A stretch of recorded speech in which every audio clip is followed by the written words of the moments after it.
All right, welcome in on this Wednesday. Man, it feels like we're flying through February, doesn't it? I mean, next week, well, the NFL Combine will be out there. Lots of fun there. Welcome in. It's a Wednesday.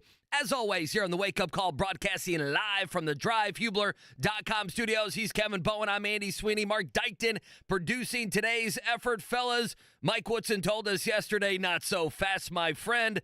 Butler basketball losers last night. Notre Dame fans, some of them upheaval, if you will, over the new college football playoff format. Tons to talk about on this Wednesday. KB, a good morning to you, sir. Notre Dame, Louisville. Did that not make the rundown there for the intro? You guys need to show better. Oh, man. Again. Maybe the back end of it? I'll take Notre Dame. We could do a full hour on it, if you will. I got no problem with the little Kenny Payne versus Micah Shrewsbury on a Wednesday. Sounds like a pick'em game. Sounds like a pick'em game in Bloomington tonight as well. Nebraska yet to win a Big Ten road game. It's got to happen sometime. We will see if they get it done tonight against Mike Woodson's bunch. 8:30 tip there. Pacers back to practice yesterday. Sounds like limited for Aaron Nesmith. Yep. We'll see what his availability looks like when an injury report comes out later today. Again, Pacers back in action tomorrow night against the Pistons. But good Wednesday morning to everybody out there. Thank you for tuning in. This is, yesterday was a day to get outside. This is certainly a day to get outside. So enjoy that here. As Andy said, the month of February, it's moving along. Feels like it's very flying quickly. by, doesn't it? Yeah, it really does. About a week from today is, I think, when things are really going to pick up down there at the Combine. So we will be there. Nothing yet on the franchise tag window update. I know that was a popular topic yesterday. If I had to go off past precedent with Chris Ballard, I would tend to think this entire 2-week window will probably be utilized. He is a man that does not do things very early from a contractual standpoint.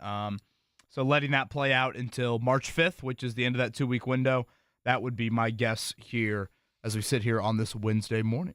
I'm going to need you guys' help today. I told Mark I have just a small little bug from, I guess, the big weekend, being out in the cold and everything else. JMV's under the weather. Dude, all of a sudden. I hope JMV didn't give it to me. I don't want any of his germs. Well, that was pretty selfish. I'm worried about when's the last time John's missed 4 straight shows? I know, man. So seriously, I mean, I'm not in terrible shape, but I'm like, I told Mark I have this like small cough, but there's no phlegm. No, so when KB, it's a hell of a start to a Wednesday. So when I'm coughing, it just feels like there's needles in my lungs. So that's where we are today. So welcome, and you get to sit next to me for the next 3 hours. God. All right, sure excited about that. I've had all the phlegm too. So looks like Rosie and Max will be home on Friday here from daycare. Butler missed opportunity last night. I mentioned it yesterday when we chatted about their week at Villanova last night, at Seton Hall coming up on Saturday. To me, you need to get one of two. If you don't, you probably can turn the page to the Big East tournament, as in you need to get something there to feel good. Again, I don't think it's like DEFCON by any means that they missed out on a road win last night. I mean, hell, winning on the road is hard. Hell, look at the Big East. Did you see UConn last night? Yes, I did. I mean, surprised absolutely by that. Blown out. Blitzed at Creighton. And what happened when Butler went to Creighton this year? That's a great result for Butler last night because obviously it makes their win in Omaha look even better. But Butler just never really, I know the final score was 10 points and they cut it to 2, cut it to 3, but it was just a bad defensive first half, bad offensive second half. And when you're that bad on each side of the floor and a half on the road in a quality conference, you're not going to get it done. Joe Lunardi, for what it's worth, Andy, did update his bracketology late last night. I saw that. Good for him. It's been 6 days. Bumped Butler down to the final team in the field. So if you look at the updated bracketology after last night, Butler is team 68. The team they play on Saturday, Seton Hall, is team 65. So again, just a massive one awaiting the Bulldogs coming up on Saturday. Villanova is still just outside of making the tournament. I did find it interesting. Maybe it was the nature of the blowout. Did you see he moved Purdue back above UConn for number 1 overall seed? Oh, I did not see that. Did he? Okay.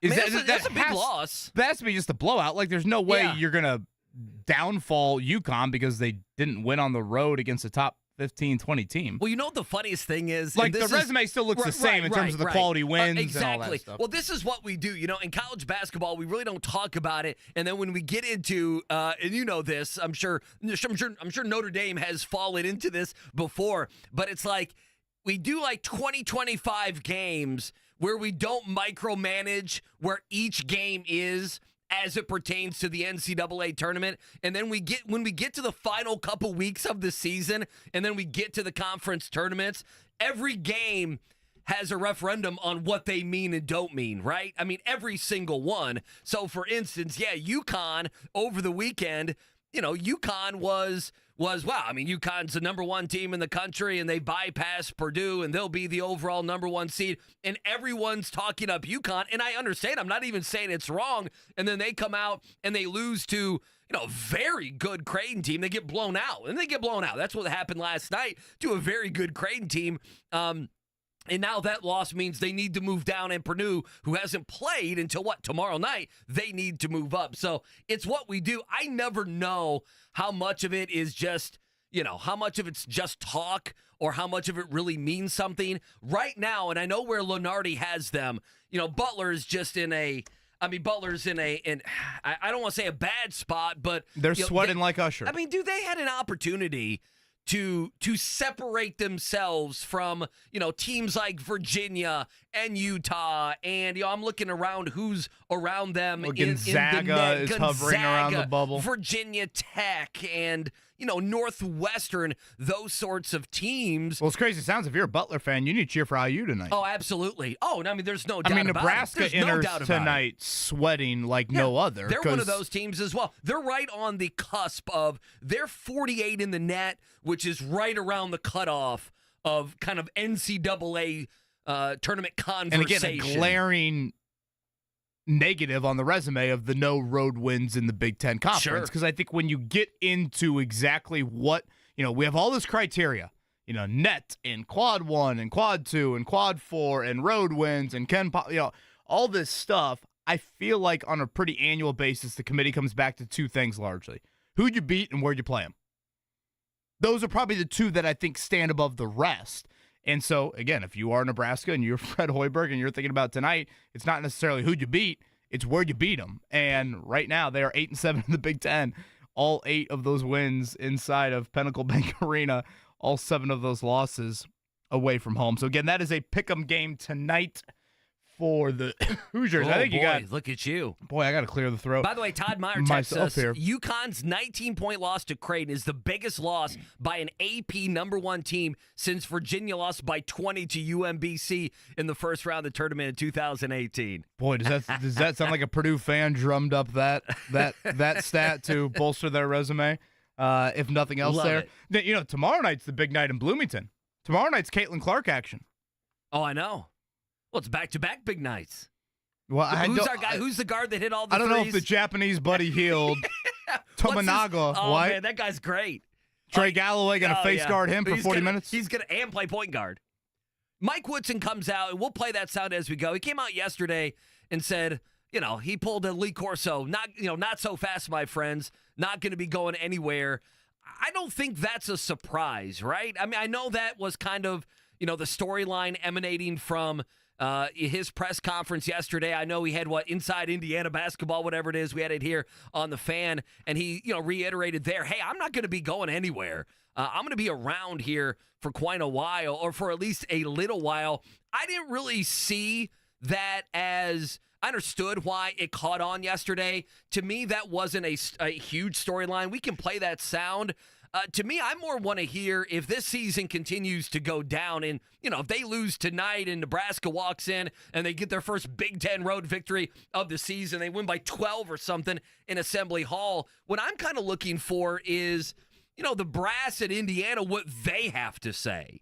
I am more interested in. So you're in the Greg Doyle boat of you think these final few weeks really matter. What I think is there's got to be a plan to the basketball program, and having a 66-year-old coach who rode the coattails for 2 seasons of Trace Jackson Davis, who underachieved last year in the NCAA tournament, who failed to put together a competitive team.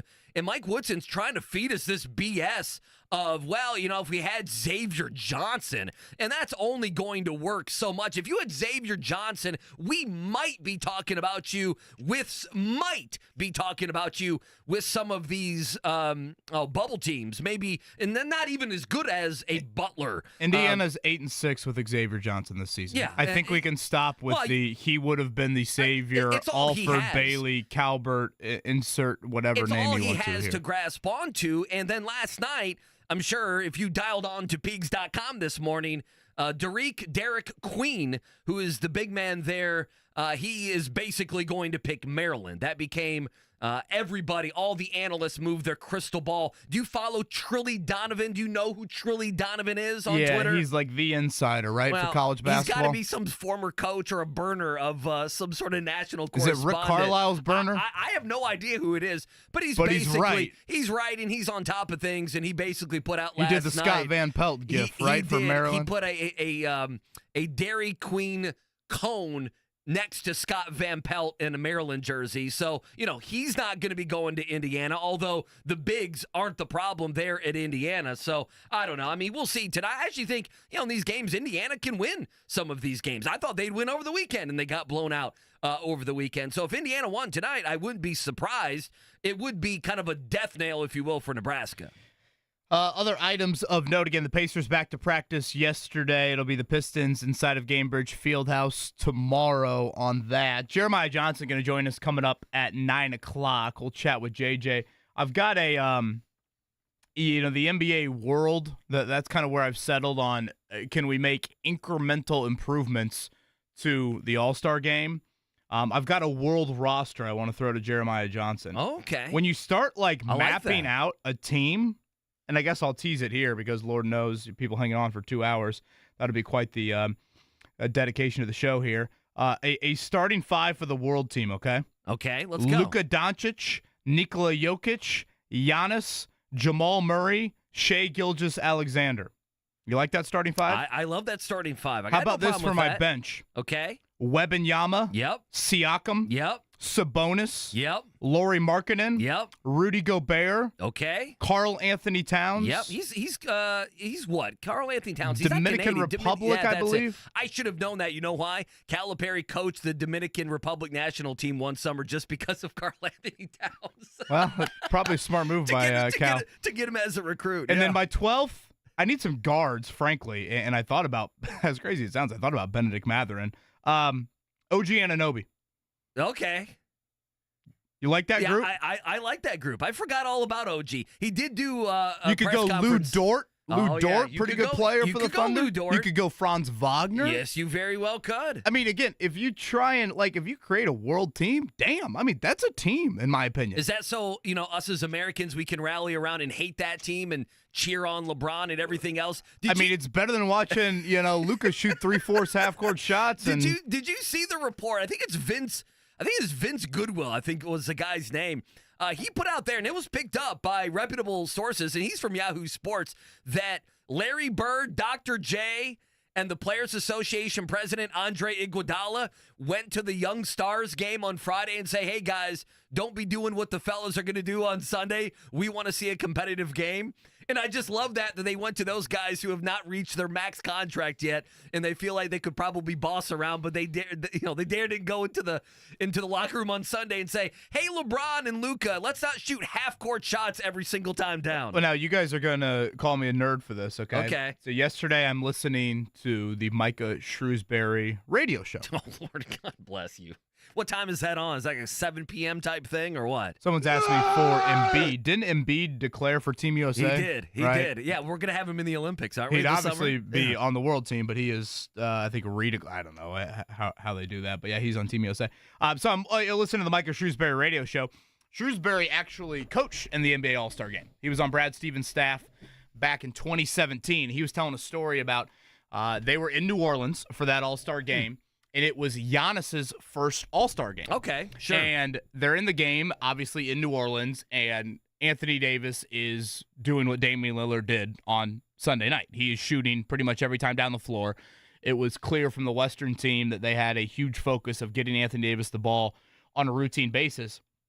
He said they get in the locker room at halftime, and Giannis looks around, and the East is trailing at halftime, and Giannis all of a sudden asks, "Is this where we start to try?" Sounds about right. And again, you laugh, Andy, and it is laughable, but isn't that the root of where we're at right now with the All-Star game? And again, this was 7 years ago. If you watch the game Sunday night and you really get technical, when Scotty Barnes and Paolo Banchero and Tyrese Maxey, when those guys got in the game, there was an uptick of a little bit more effort. It wasn't big, but when the new guys get in, they don't really know where the line is. They're unsure of it, and they don't want to be the ones that are super Luka or super lackadaisical in their effort there. And, at the end of the day, if the upper echelon guys, so now Giannis would certainly fall into that category, if they want to set the tone, the others will fall in order. That's what we're going to have to get to. I agree with you on that. And again, for Giannis in 2017, it was obviously looking up to LeBron and, Kobe, that aspect to it. So I just thought it was an interesting story, and anytime I can sneak Micah Shrewsbury in on the show, I'm going to do it. What else did he have to say? Was his big preview for tonight's game? Well, What's they the made line, a visit by the way? down.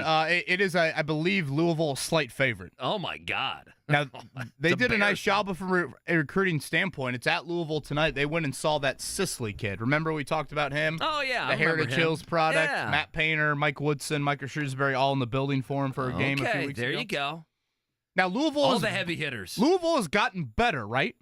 No. What do you mean they've gotten Haven't better? they won more ACC games than they did last year? Yeah, they've won a cup. They won 3 ACC games this season. Notre Dame has already won more ACC games this year than they did last year. They've lost recently by double digits to Pitt, and they got absolutely blown out. Boston College and Pitt. So there you go. Yeah, I need to look at that. If I'm catching Notre Dame plus 1.5, I might lay some lumber on that tonight. There we go. It's what I need. Get that DraftKings Sportsbook app out. Man, pray for Nikki on that one. That is a desperate That's the last thing she cares about. She has no idea what's going on in the sports world right now. No idea whatsoever. Well, it's not a bad thing. Which is a great thing. She separates herself from my sadness all the time. It's honestly one of the quieter stretches you will get to. The other guest will have joined us to round out things today, Chris Gahl from VisitIndy. You certainly have heard him or seen him a lot around the city of Indianapolis when it comes to an event standpoint. When you go all-star game and combine in a 2-week period, if you're going to rank events your city can hold, no kidding. Those are 2 of the biggest sporting events you're going to get. And I just kind of want to nerd out with Chris and okay, what is the economic impact of this? What are the numbers that, visitors to our city, hotel rooms, et cetera, et cetera. Someone asked me kind of a wild question yesterday that I guess I'll throw Chris's way. And Andy, it crossed my mind even driving in. Where do all the signage, where does all that go?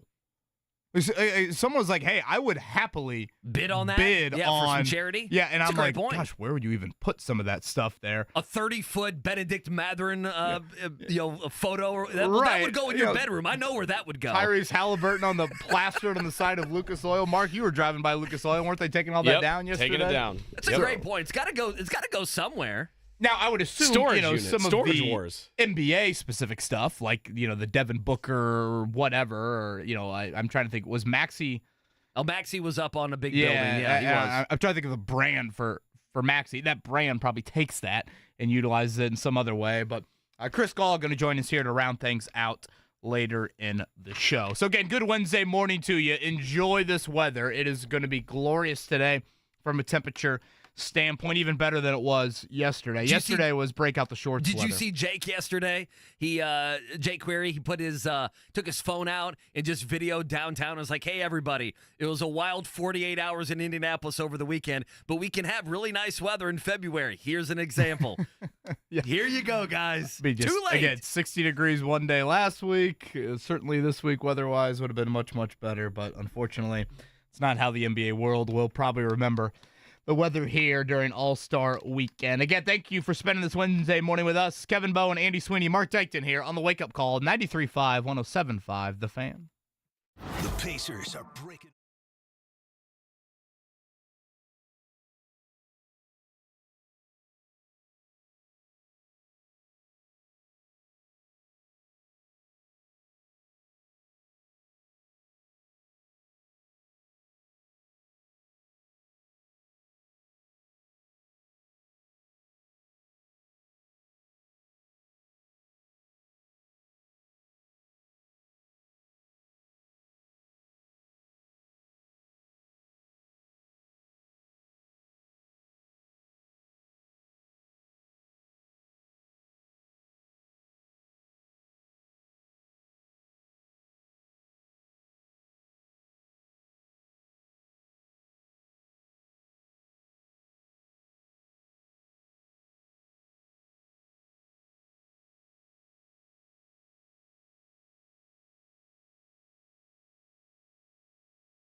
Checkdown, brought to you by the Barbasol Horizon League Basketball Championships. March starts here at the Indiana Farmers Coliseum, March 11th and 12th.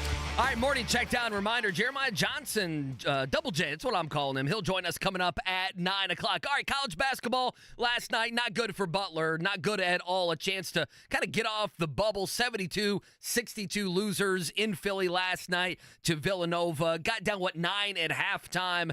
I did love the second half score, 28-27, after the teams were bombing away threes. They allowed that big run there in the final couple minutes of the first half.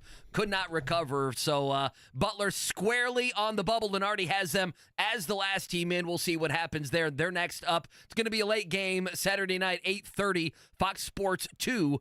They're at Seton Hall. Now, That's another bubble team. it's absolutely another bubble team. You could call it an elimination game. I mean, you still have 3 games to play in the regular season and the Big East tournament. But when you're looking at the final, hey, compare resumes head-to-head, it would be nice to win that game and win that game on the road. Okay, so as for Indiana, they're in action tonight. That one, 8:30 on the Big Ten Network. Our coverage on IBC beginning at 7:30. One of the big conversations, KB, yesterday, quite frankly, Mike Woodson a couple different times doubling down on him not going anywhere anytime soon. Here's Woody.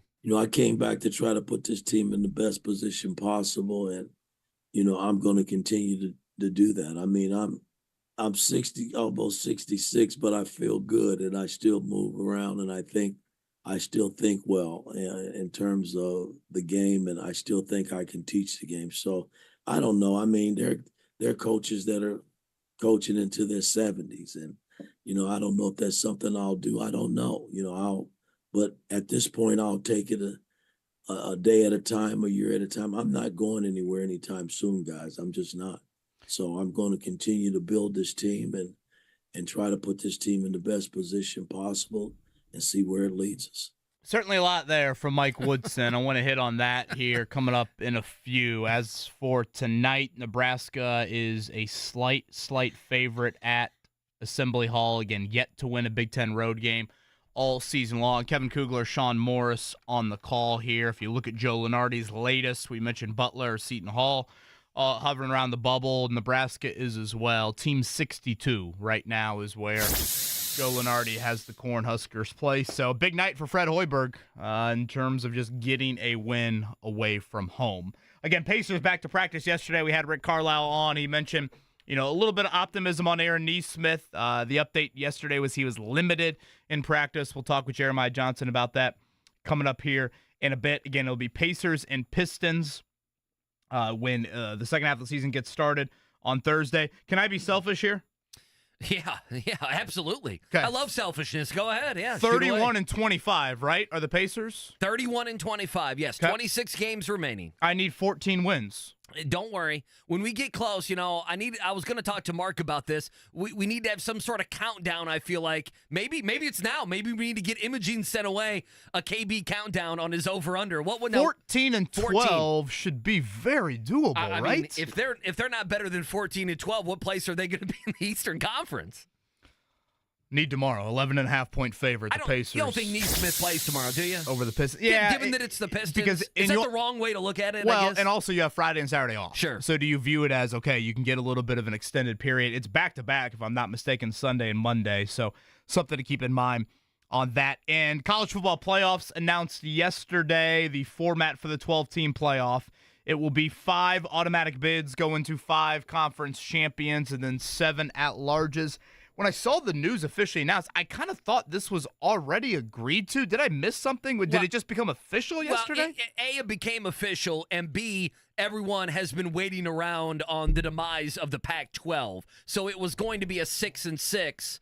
Where that extra power conference in the Pac-12 was going to be, one of the automatic bursts. And so since they've died and they've been, ate alive, if you will, and they have 2 teams in the Pac-12. So this is what it'll be. I want to talk about this later, but this is what it's going to be for the next couple years. And we say, and I'm joking, the 7 at-larges. You got to think 2 of those are Big Ten and 3 of those are SEC. So you'll have 2 spots there for the ACC. Oh, gosh, the over-under every year is 5.5. It has if to you be. combine the SEC and we can Big dive Ten. into Notre Dame as well because I think I think this was a good balance for people that hate Notre Dame. They can laugh at Notre Dame. And for Notre Dame lovers like you, I think it's also kind of good for Notre Dame all in the same I don't love playing swing. the extra game. Again, we can get more into that, but this is something Jack Swarbrick, they're exiting AD, certainly wanted and agreed to. So, again, we'll get more into that as we move along. Again, number one team in the land goes down last night, 85-66. UConn losing at Creighton. That is a big loss for the Huskies in terms of margin, of course. And for what it's worth, Joe Lunardi did then rebump Purdue back up to the number one overall seed. Don't know how much Boiler fans necessarily care about that, but Purdue back in action tomorrow night hosting Rutgers.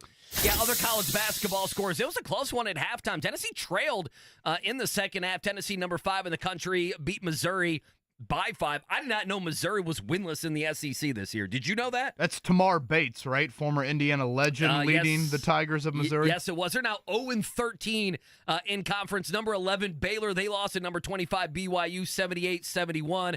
And I always give you the losses. Utah State over number 19, San Diego State. So always worth watching those. Top 25 teams struggled a little bit last night. Just a little bit. One final item, All-Star Game viewership. You had 5.5 million viewers for the All-Star Game.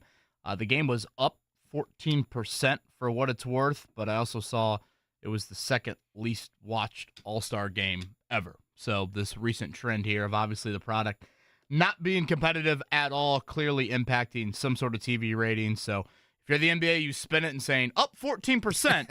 If you live in reality, you say the second least watched All-Star Game of all time. It's funny. I had not seen the up 14%. I had just seen nobody watched it. I think it was last year, right? It beat last year. Yes, I mean, last year's is the lowest one. Right. Now the Pro Bowl, I'm seeing here 5.7 million. So we're a sick society to see what slop the NFL throws out there for the Pro Bowl. Well, People again, still watch you can tell how far the NBA All-Star Game has fallen when it is even below the Pro Bowl, because obviously the Pro Bowl has trended in this direction for quite some time. All right, on the other side, more of those Mike Woodson comments as Indiana gets ready to take on Nebraska later tonight. Couple of NBA mock drafts to throw at you. Where is Zach Edey? Where is Kel'el Ware? We'll chat about that coming up as well. It's a wake-up call here on a very nice, balmy Wednesday here. Shorts weather for February 21st. It's a wake-up call on 93.5, 107.5, The Fan. The IHS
It's the Wake Up Call with KB and Andy on 93.5 and 107.5. The Fan.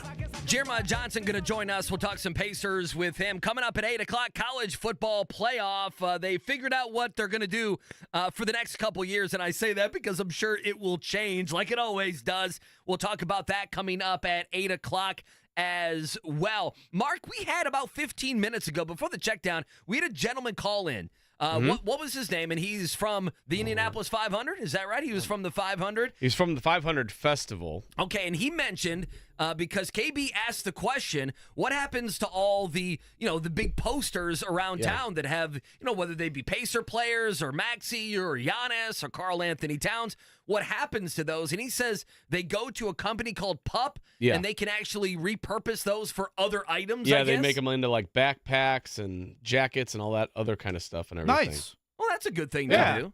I like that. Yeah, I'm fine with that. I figured they would just sell it to charity. Someone who's got a lot of money would come in, like the Ursay family. They would buy some of those. But that's cool if they can do that. I got no problem with that. Again, Chris Gahl from VisitIndy going to join us here later in the show. Boy, you would have to map out a list. But Andy, when you think of multi-day events for a city to host, I would assume, particularly in the continental U.S., you got to think the All-Star game for the NBA and the NFL Combine would rank easily on the top 10. Oh, yeah. I mean, there's no doubt about it. I mean, the Combine isn't the NFL draft, which is going to be in Detroit where they close down the entire downtown. But as I always say, it's still good to be a parking attendant. It's still good to own some rooms at the JW Marriott, is it not? Oh, my gosh. That's an understatement, especially when league personnel is, a black card in it. I would think a whole lot. You're damn right. I think the per diem's looking pretty nice on that end. So, again, we'll chat with Chris Gahl coming up at 9:45. All right, Mike Woodson conversation. Let's play this sound. I played this during the checkdown, but for people just joining us, yesterday the conversation, Mike Woodson was asked about it at the end of his press conference, and I'm blanking on the gentleman that asked him, but, it's basically, hey, you're going to be 66 years old.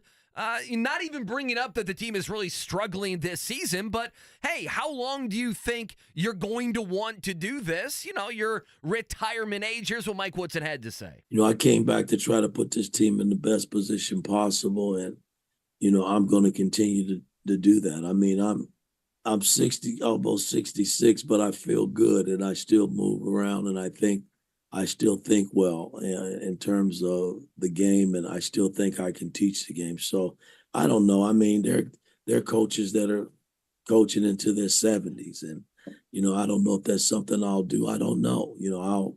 But at this point, I'll take it a day at a time, a year at a time. I'm not going anywhere anytime soon, guys. I'm just not. So I'm going to continue to build this team and try to put this team in the best position possible and see where it leads us.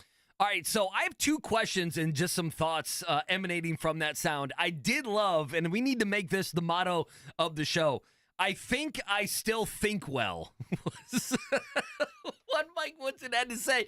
I'm sure Indiana fans heard some of those quotes, and they weren't happy. And then the other thing I was thinking, and I don't know, there's some coaches that hear all of the outside stuff, right? That hear all of the, if they're losing, that hear all the complaining. I'll give you, the perfect example is John Calipari. No one consumes more of what his fan base says about him negatively than John Calipari. I don't know how much Mike Woodson consumes of the unhappiness with the average Indiana fan, and the average Indiana fan is done with Mike Woodson. But what did you make of his comments? I didn't think it was too crazy. I didn't expect him to say, yeah, I'm going to be gone here in 2 months. Yeah, I wanted to make sure that I watched that entire presser yesterday because I wanted to hear when and I guess how that question was asked. And it was, pretty much lobbed to him of actually the person that asked it mentioned, I'm 66 years old. And, preface with the joke of, whatever at times I don't feel super motivated. How do you feel at that age? That answer really doesn't bother me too much. I get that there's a little bit of a, guys, even if you want me gone, I ain't going anywhere. And, you could kind of, maybe on the inside, he's saying that with a bit of a cackle. And that could, obviously frustrate some IU fans. I thought one of the more head-scratching comments, though, Woodson related from yesterday, was not necessarily that answer, Andy. It was, and I believe I have the phrase right, when he talked about assembling a roster for this season, when he talked about, putting together, guards specifically for this season, he used the phrase that they were praying Xavier Johnson wouldn't get hurt. And I'm thinking to myself, boy, if I am praying a dude coming off a broken foot, and I think it's very fair to call Xavier Johnson a volatile player. Inconsistent would be another word you could use, but there is some volatility to his game. He's a fine player. There's been moments, certainly a couple of years ago, where he was the catalyst to leading them into the NCAA tournament, into the Dayton play-in games. And then there's been other moments where he's a big reason why you are not in the tournament picture or hovering on some sort of bubble there.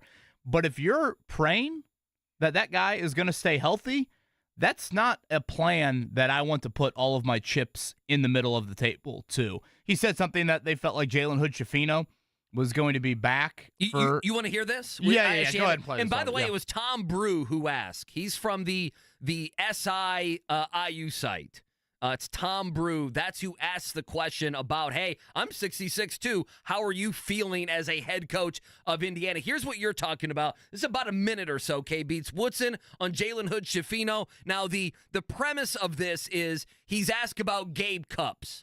What kind of season has Gabe Cupps had? And so that goes into, we didn't think we were going to have to play him nearly as much. Obviously, didn't think they were going to have to start Gabe Cupps because they thought Hood-Schifino would be back. And obviously, you mentioned Xavier Johnson. He's been thrown to the wolves, basically, as a freshman. And I recruited Gabe. The deal was, everybody thought Jalen wouldn't be a one and done. That was the whole deal. And you had X, and you knew Gabe would come in and probably be a third point guard behind two veteran guys, Jalen being a sophomore now. And, when we knew Jalen was leaving, we desperately tried to find a backup point guard or a starting point guard to go along with Xavier and Gahl. So we explored, we talked to different guys, and guys went to different, went other places based on they thought that was a better fit. So, we basically came into this season hoping like hell that X didn't get hurt and Gabe would get an opportunity to learn slowly. But that hadn't been the case. He's been thrown right out there, and I think he's had a good freshman season, man. I mean, considering. Hoping like hell probably would lead me to try to find some insurance. They got an open scholarship, right, that they did not use. Ja'Kai Newton, a lot of signs that freshman was heading towards a medical redshirt well before coming to Bloomington. So pretty much they're playing with two open scholarships. And officially they are playing with one here this season. I guess a couple things. First, on the Hood-Schifino front.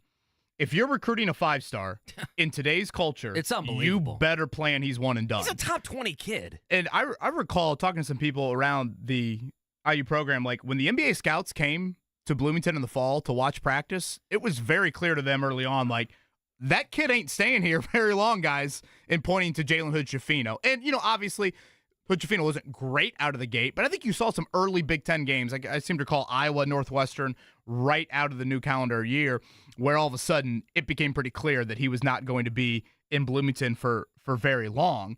The other and I just think in general, if you have a five-star kid, and I feel this way about Mackenzie and Mbako, certainly, you hope for the best, but you plan for the worst because you've got to do that. And then when he's talking about Cupps, boy, at times I'm feeling like they act like Cupps is like a walk-on. And I know it's low-hanging fruit to compare Indiana and Purdue, but I do think in this instance, Purdue made a very concerted effort to try to get a portal point guard a couple years ago. What's the kid from Iowa State who went to Texas? Hunter is the last name. Good.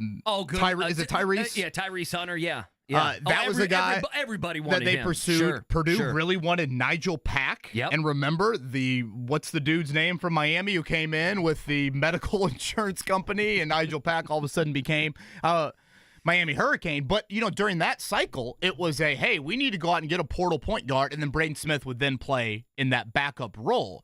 If you think back to how Indiana recruited with Gabe Cupps. When Gabe Cupps was committed, the thought was Xavier Johnson would not be in Bloomington for this 6th year. The only reason Xavier Johnson is still in Bloomington is because he broke his foot in the December game against Kansas. And then he got the medical red shirt. That, again, was not even a guarantee. So having to play Cupps, these types of minutes, like there's this thought that this is some Bloomington South walk-on, that all of a sudden, his father has donated all this money to the program, and that's the only reason he's there. Right. Braden Smith was thrust into the exact same duty that Gabe Cupps is really being asked to, and as a freshman was an all-freshman guard.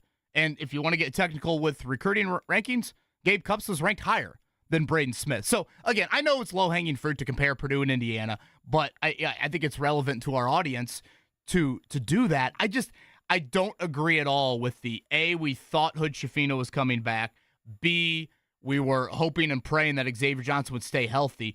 You need to find insurance policies. You need to make sure that you can cover your you-know-what in case volatility occurs with Xavier Johnson like it has his entire college career, or an injury situation occurs, which unfortunately, that's what he's battling right now, especially when you have an open scholarship, and especially when it's a guard, because guard play matters a whole lot. Banking on Xavier Johnson and then Trey Galloway to go from role player to lead guard for a whatever you want to label Indiana, the hope would have been a tournament team, that's a big ask. And to me, that's risky business that now has come back to bite Indiana. One of the things that if you're an Indiana fan and Woodson's going to be here, let's say it's even a couple years, not just, next year is the swan song, is I don't like the way, not only how Woodson built the team, but, and I've been yelling and screaming about that ever since they played Army, right, KB? We've been talking about this for months, going back to, October, November, is no one's playing the role that's good for them on this team. Except for maybe Kel'el Ware, right? I mean, he's obviously showing up in these mock drafts. I mean, this is not good for Trey Galloway. He's playing out of position. I mean, Woodson even talked about that yesterday, that he's trying to keep, Trey Galloway in a good spot. Galloway's got to score more than he ever should have to. He's got to play point guard. He never should be playing point guard. And a lot of times, he's got to D up the best guy. He's got to D up the best backcourt player for the respective team. Hell, we'll probably see that tonight against Nebraska. And you go, listen, you mentioned Hood-Schifino. Listen, you're a top 20 kid who's a 5-star. I don't know. That scares the hell out of me that Mike Woodson doesn't know what's going on. Yeah, again, hope for the best, but you got to plan for the worst. And I think you know what's going on because they paid a bunch of NIL money to get Mackenzie Mbako. I mean, they went and they got, they're an Adidas school, and they took a Nike kid and Kel'el Ware to get him to campus. So I know you and your assistants know how to play the game just a little bit. Don't act like, Hood-Schifino surprised us. Well, if he surprised you before the season, it became very apparent during the season when he was having great games that this wasn't going to be a guy. And then outside of, and I don't mean this to make this a Purdue thing, but outside of Purdue and a few other teams, KB, you view these guys in a 1 year prism. You just do. And I use Purdue because Matt Painter has kept a lot of guys, right?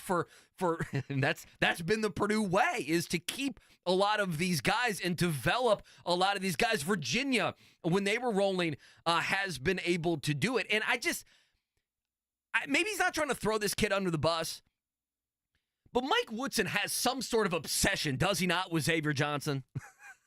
Like I don't know. He's just very accepting of Xavier and acting like Xavier Johnson is a good piece to the puzzle. And I don't feel like he's not a great piece to the puzzle. I know that. I'm not trying to down the kid, but Mike Woodson talks about him like he's something that the rest of us don't see. And that's what I don't understand. Yeah, he talks about him like he's such a sure thing. Like this is a surefire, all Big Ten type of guard. There are moments where he certainly is that, certainly. But to me, again, use Mike Woodson's own words. What did he say? We were hoping that he'd stay healthy. We were, hope is a dangerous game to play. And when you have 13 scholarships, utilizing all 13 of them would seem pretty wise when you do have the injury concerns that you have. I mean, a broken foot for a change of pace point guard like Xavier Johnson, hoping he'd come back from that in less than a year, that to me is difficult in its own right. And then again, there's just natural inconsistency with him as a player to where I've labeled him Lance Stevenson. It's good Lance and it's bad Lance.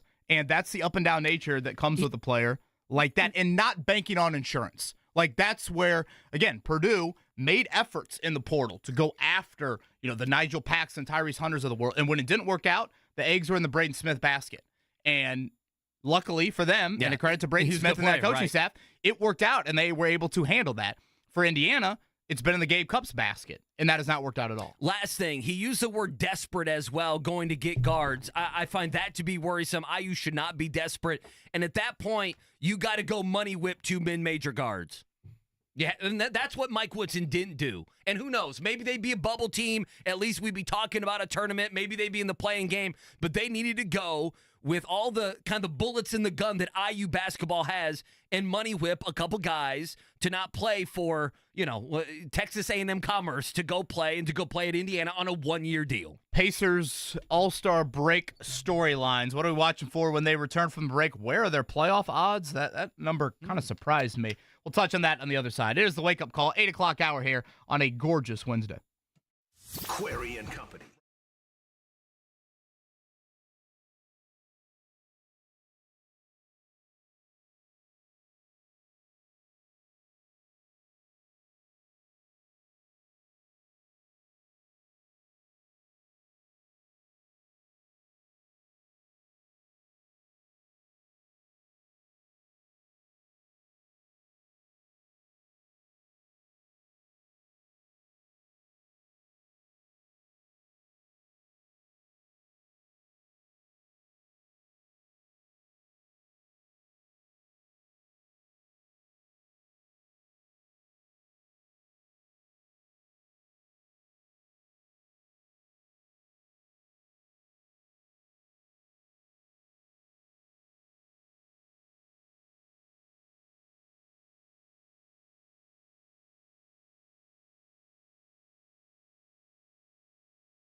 It's the Wake Up Call with KB and Andy on 93.5 and 107.5. The Fan. I know Mark Dighton will love this. I'm going to bring this up here in the 8 o'clock hour. Did you see your boy Ellie De La Cruz yesterday? Did you see what he did? I know you did, KB. Did you see this? No. Oh, you didn't see this at all? You didn't see this? I Oh, thought my you were bringing up goodness. Justin Fields and the Bears here. What, did something happen with Justin Fields and the Bears? Aren't they going to move him He somewhere? unfollowed them on Instagram. He unfollowed them. Who cares? He should. Who leave. keeps track of that? Yeah, by they're the way? gonna. Someone that's no life. They're gonna get Caleb Williams. They're good to go.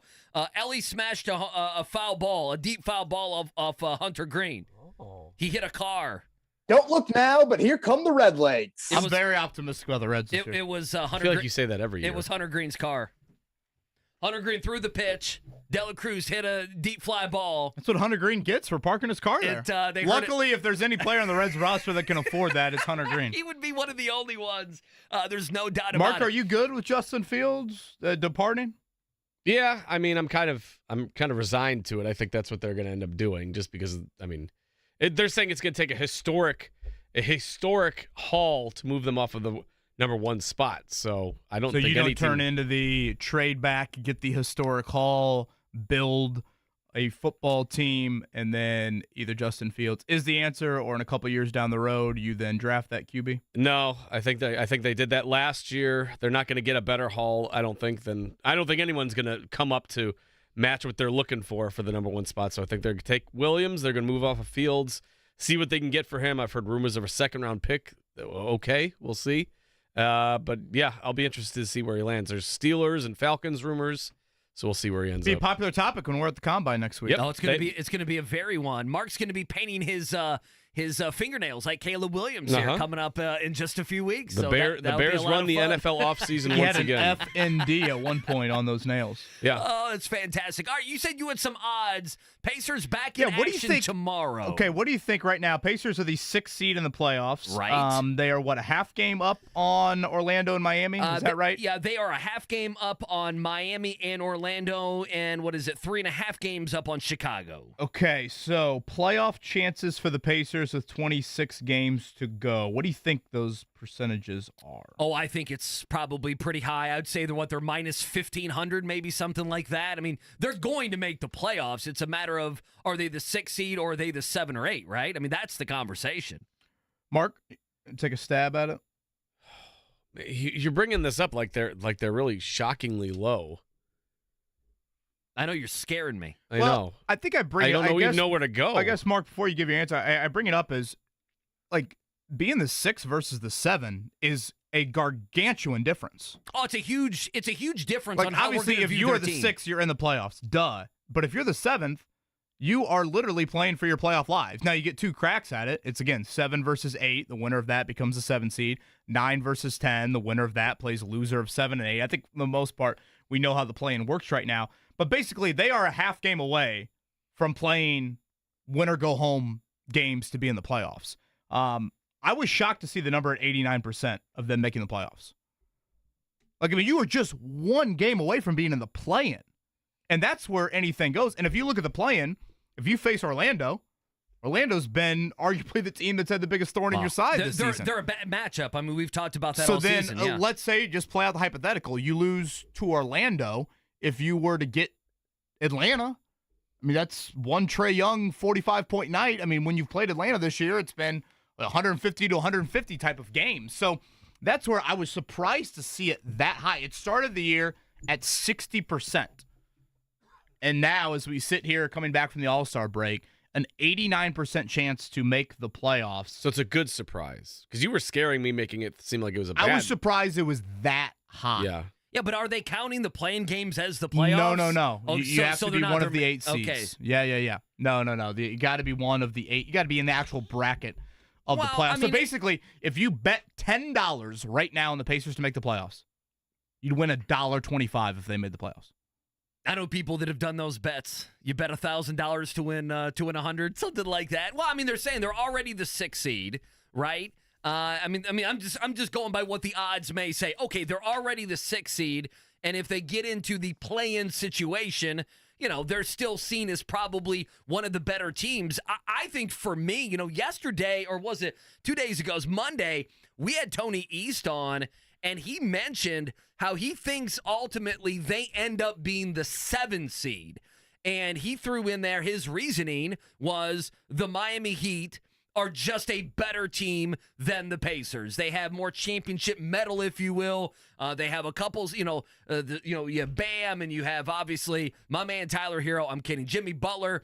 They made the move for Terry Rozier. He thinks in these next 25, 26 games that they will move up. The Pacers could slip down, and then that gets us into what is scary. Is the conversation around Orlando, because this year it's been admitted that Orlando is a bad matchup. Just like the Pacers perhaps are a bad matchup for someone like Milwaukee. By the way, I have a Bucks take here in a second. For Milwaukee, that might be Orlando. And, if they're in that play-in and they were to lose out, the way we would view this season would be so different than if they're just simply the 6 seed and they take care of business. I mean, there's a lot to play for here in 26 games. And I will say on top of it, what's going to be, I don't know how this is going to be seen by fans, but, everyone who's been on our air, whether it's Carlisle, Chad Buchanan, they've all said, hey, we're still building this thing. So last year you go from top 10 lottery KB to this year, if you even made the play-in, or if you're in the play-in, you win the play-in and you go get blasted in the first round. I don't think that's going to happen. Can they swing that to us of, look at the growth from last year to this year? We had some injuries. We made some substantial moves. Now we get an offseason with Halliburton and Pascal Siakam. To me, if they don't get the 6 seed, it's going to be what they can sell to us, and I don't know the answer. I don't think you are going to be too accepting of not any at all. of that. I mean, again, before the Siakam trade, start of the year, what did I say to you? 5 or 6 seed, 45 wins. Right now, they're exactly on that path. Literally, they're 31-25. If you map that out to 82 games, it'd be a 45-win season. They're sitting there in the 6th seed right now. And again, this is pre-Siakam trade. When you make the Siakam trade and you do something that is much more of a short-term, win-now sort of move, those expectations have to rise. Things change, right. So if There's you no doubt. don't get to those levels, and just more than anything, and Andy, you and I were there last Thursday at the vote. Again, how many times did Tyrese Halliburton bring up the fact that he's never played in a playoff game? I swear he did it 5 different times. It's a big deal to this franchise. Sitting on that couch for an hour. It's a big deal to your star. And if you start looking at playoff appearances for these guys, certainly Siakam brings a lot of history. But there's not much on this roster, especially from your main guys. And if you're a guy like Miles Turner, it's been quite some time since you have experienced that. Again, I am very up in the air on what type of Pacers team we're about to see. They just went through easily their most up and down month of the season. There's plenty of context around that via trades and injuries.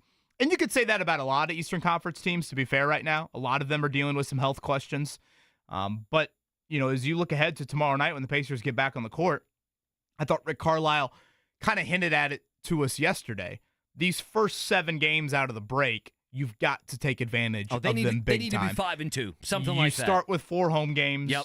You don't play a single team in the top 5 of either conference. You play the worst team in the East tomorrow. You play the worst team in the West in San Antonio coming up in a couple of games. You need to take advantage of that. Now, again, having said that, there's still questions of, okay, what's that second unit look like cohesion-wise? I think your bench has really struggled for consistency since really the Siakam and probably more the Buddy Hield trade. And what does that unit look like? Now, again, Mathurin has been out for some of that. Jalen Smith has been out for some of that. There's a trickle-down effect if Aaron Nesmith doesn't play tomorrow night and what your starting lineup would look like. So, on paper, there's a beautiful opportunity here to string some together out of the gate. But I also sit here and think, man, what team are we about to see? Again, the last time we saw them, I have no idea. In that Toronto game, they just were surviving to get that win. Now, again, you missed a lot of guys in that game. Can you start to formulate a bit of consistency here? But yes, it would be an outright disappointment if you did not make the playoffs. And I'd argue it'd be a bit disappointing if you fell into the play-in. Well, yes. I mean, I would agree with you.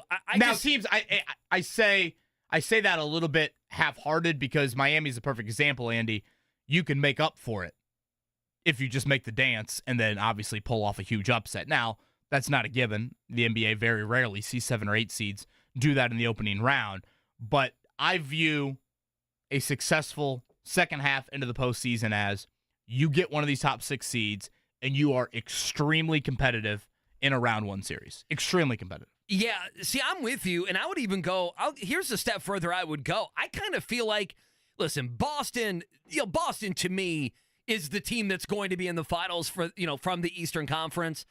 I think Boston's just a bad matchup for many, many teams in the NBA, including the Pacers. So do I want to stay away from Boston? Would I want to see Cleveland? Now, I happen to think the Knicks, if OG comes back and he's healthy, I think they could be a tricky matchup as well. You want to stay away from Boston. I think for me, what I am going to find interesting, not only with you, but I'm using you as the example. If they don't pull through in these final 26 games, and I'm with you, I don't know what to expect over the next month and a half or so. Has this season become very little gray area, very little nuance, very much pass or fail? That's how it sounds like. That's the situation kind of I feel like you're setting up is, listen, if they can make the playoffs because they need to play in these series to get that experience. It's kind of like Anthony Richardson. He can sit all year, he can have the shoulder injury, and he can be mentally locked into practices and games, but that's not the same thing as going out there against the Baltimore Ravens and playing 60 minutes of football. Well, it's not the same thing. Again, especially when you don't have your first-round pick. Like, there's no point in, I look at these NBA mock drafts, and I look at them to see where Zach Edey and Kel'el Ware are. Like that's where my interest is. It's not necessarily to look at them and say, okay, if the Pacers don't make the playoffs or if they bow out early, where would they be? There's nothing in round 1. You have an early round 2. But again, it's not their own. I know.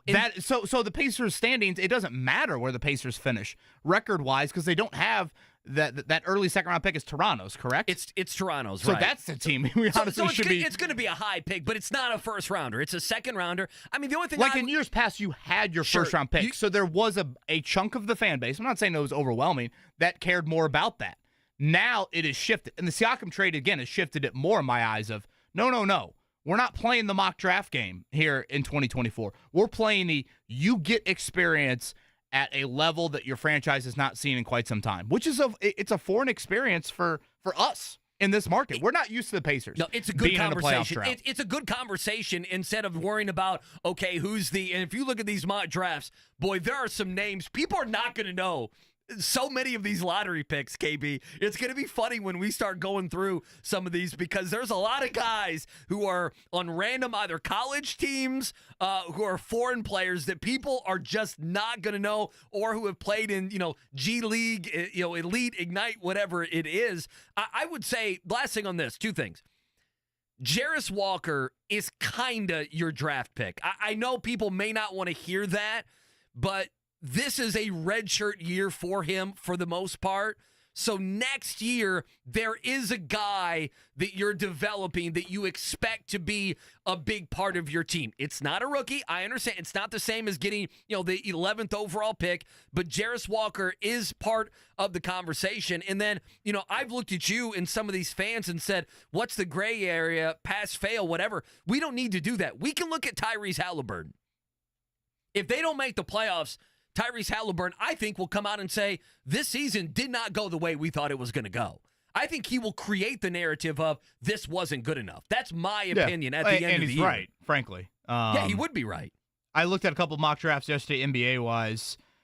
Interesting to see, I guess, both of these mocks, and I don't know if this is a big man bias, but ESPN with Jonathan Givony, is that it? Yeah, Givony. Yeah. He had Zach Edey 13 to the Kings. That's the highest I've ever seen him, right? In the last 2 seasons? Now, let me read off the other names, again, compare it to Sam Fazzini with The Athletic. But Edey, 13 to the Kings. Kel'el Ware, 24 to the Pelicans.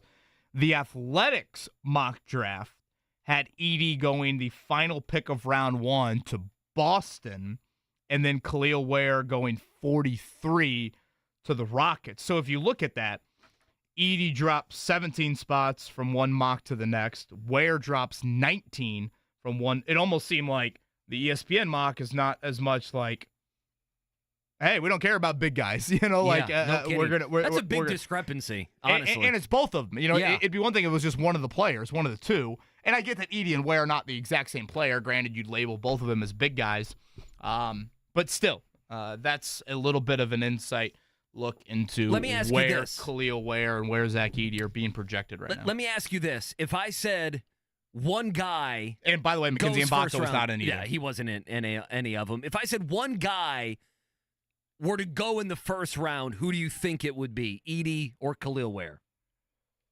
Well, I would say Edey just based off that. It probably would have been a fair question at the start of the season. Right. Just because I felt like there was that knock from the NBA that, you know, Edey is still not necessarily considered a first-round talent. I mean, when you read more on why there's been this change of heart with Edey, you know, it seems like, okay, he plays a little bit better in space. He's continuing to dominate college basketball at a crazy level. I think people are starting to realize just, I mean, again, the organized basketball to him is what, 7 years, 6 years? And if you look at his form from a shooting standpoint, like, it looks very good to me. You know, can he, because I think we have to remember with Edey, once he gets into an NBA game, Andy, no team is going to be game planning to take away Zach Edey at the NBA level. Like, right now, if you're Steve Peichel for tomorrow night, or, Thursday night, like, you are, plan A, B, and C is all about what you're going to do with Edey. When he comes into the game as that ninth man, let's just say for the Boston Celtics next year, you think they have put Jason Tatum, Jalen Brown, Drew Right. Holiday and company ahead of Zach Edey on the scouting report. And if you put Sam Hauser and you put Peyton Pritchard and you put these shooters around him, you obviously are spacing the floor. Because right now, even with Purdue, I mean, Trey Kaufman-Renn clogs up a lot of space. Yeah, no kidding. From that starting lineup standpoint. I think that's why you see Mason Gillis play as many minutes as he does when the second half rolls around. I totally agree. So totally agree. Honestly, more than anything, I am just so curious to see Edey. Like, I could envision Trace Jackson Davis. Runs the floor great, going to be a bit of a lob guy. You know, okay, that to me makes sense. How Edey looks, though, and the lack of attention that will be there for it, like, are NBA teams going to run doubles at him? Find me a big that gets in the game with a second unit in the NBA and teams run double teams at the dude. You know, but then again, find me or show me, and you probably can a lot, second unit, you know, point guards that run circles around big men that don't defend well in space. And you try to bring that guy away from the basket because obviously shooting is much more prevalent from, you know, Cliff Amore. I think Purdue will be happy if he, you know, chucks a few threes tomorrow night. There will be big men in the NBA that get in with the second unit, i.e. Jalen Smith or something like that, where you aren't going to have that sort of luxury. So I would say Edey, but that has definitely changed for me in the last couple of months. Edey's one of those guys where if he went 23rd, okay, we wouldn't be surprised. And if the NBA did their potential game and he ended up slipping into the second round, I don't think I would be surprised either. In fact, I would take Edey before Kel'el Ware if we're talking about the first round, any round for that matter. But I could totally see Kel'el Ware get taken before Zach Edey. Totally. And Ware, I think, to be Totally. fair to him, it hasn't been perfect by any means in Bloomington, but he's certainly helped himself from what the narrative was exiting Oregon. He's been the only guy that, I mean, I'm sitting here saying, I mean, they'll lose a game. He'll have 22 and 12. I mean, don't you feel that way? You're watching them. It's like, well, besides Kel'el Ware, there ain't much there. I mean, look at Renew's game is and it's falling the off. variety of the skill set. Like, I mean, this is a guy that can stretch it a little bit, you know, has some nice post moves. You know, there are times you're going to have to put weight on that body. And again, the motor's going to have to continue to increase, but you see some rim protection. You're like, okay, how old is he? 19 or 20? And we can work with that skill set. I get why there's He'll some be NBA. 19. There's some NBA intrigue. Yeah, with him, I think I looked at it. It was, I think ESPN does this. He'll be 19 in 6 months. I think when he's drafted, will Kel'el Ware. Just looking at Sam Vicenti's on The Athletic. Get ready. You want to break these down, Mark Dighton? You ready for this? The top pick going to the Pistons, Zachariah Reisker. Do you know anything about him? From J.L. Borg. Oh, Sounds like a store at the mall. Alex Sarr. Now, we've seen a lot of him. I feel like I've seen. He's the big dude from down under, yeah, right? He's from the Perth Wildcats. He's going 2. 3 would be Nikola Topic. Again, I don't know. And then our first college player at 4, Cody Williams, who nobody knows who that is. That's a guy from Colorado. Right? And then we get into some people we know. We're going to need Fran Fraschilla on the main set this year with all the international. Seems like a flavor. good year to just not have draft picks. Obviously, it's a great thing for Edey and Ware. And again, this is where I think you'll see a lot of guys that you say, wait, that guy's declaring for the draft? Right. Because they realize it is a down year for the draft. All right, coming up in a bit, Jeremiah Johnson going to join us at 9. You think JJ will be a fan of the NBA versus World? Yeah, I think he will be. Now, he was in attendance. I need to know what kind of seats he had for the festivities on Friday, Saturday, and Sunday. He had a nice. Him and Pat Boylan were looking fancy on Sunday night. Does he know what show he's coming on at 9 o'clock? We did shake hands and make up. Oh, the Rick Carlisle coaches show. Was that the exact phrase? Do we ever find the audio mark? I dug and dug. I couldn't find it. Chris Gahl going to join us coming up to round things out. Again, the Combine and the All-Star Game in back-to-back, or I guess a little slight week break in between the two. Quite the time of year for sports events here in the city of Indianapolis. Chris Gahl from VisitIndy will join us to talk more about that. Let's lead off a morning check down with a little hoopage. The Morning Checkdown, brought to you by the Barbasol Horizon League Basketball Championships. March starts here at the Indiana Farmers Coliseum, March 11th and 12th. All right, not the output you wanted to see last night from Butler. Losers on the road there in Philadelphia to Villanova, 72-62. Your final. Butler now 7-9 in conference, 16-11. Joe Lunardi has them truly as the last team in the NCAA tournament. Butler, another big one Saturday night on the road against Seton Hall, a team probably on the other side of the bubble. So very much kind of I wouldn't say an elimination game, but two teams trying to get in to the NCAA tournament. Indiana in action tonight. They host Nebraska, 8:30 on the Big Ten Network. Catch that one, IBC, at 7:30. That will be our coverage. Mike Woodson yesterday. We need to win all these games. We got 6 games left, and I think we got to win them all. I mean, that's just, maybe I'm putting pressure on our guys, but that's the only way I can coach. You know, we got to take it one game at a time and try to win them all. Nebraska favored KB in this one by 1.5 points. And again, I know a lot of people probably don't pay attention to the Nebraska bubble situation. They are right there. Lunardi's got them just above the bubble.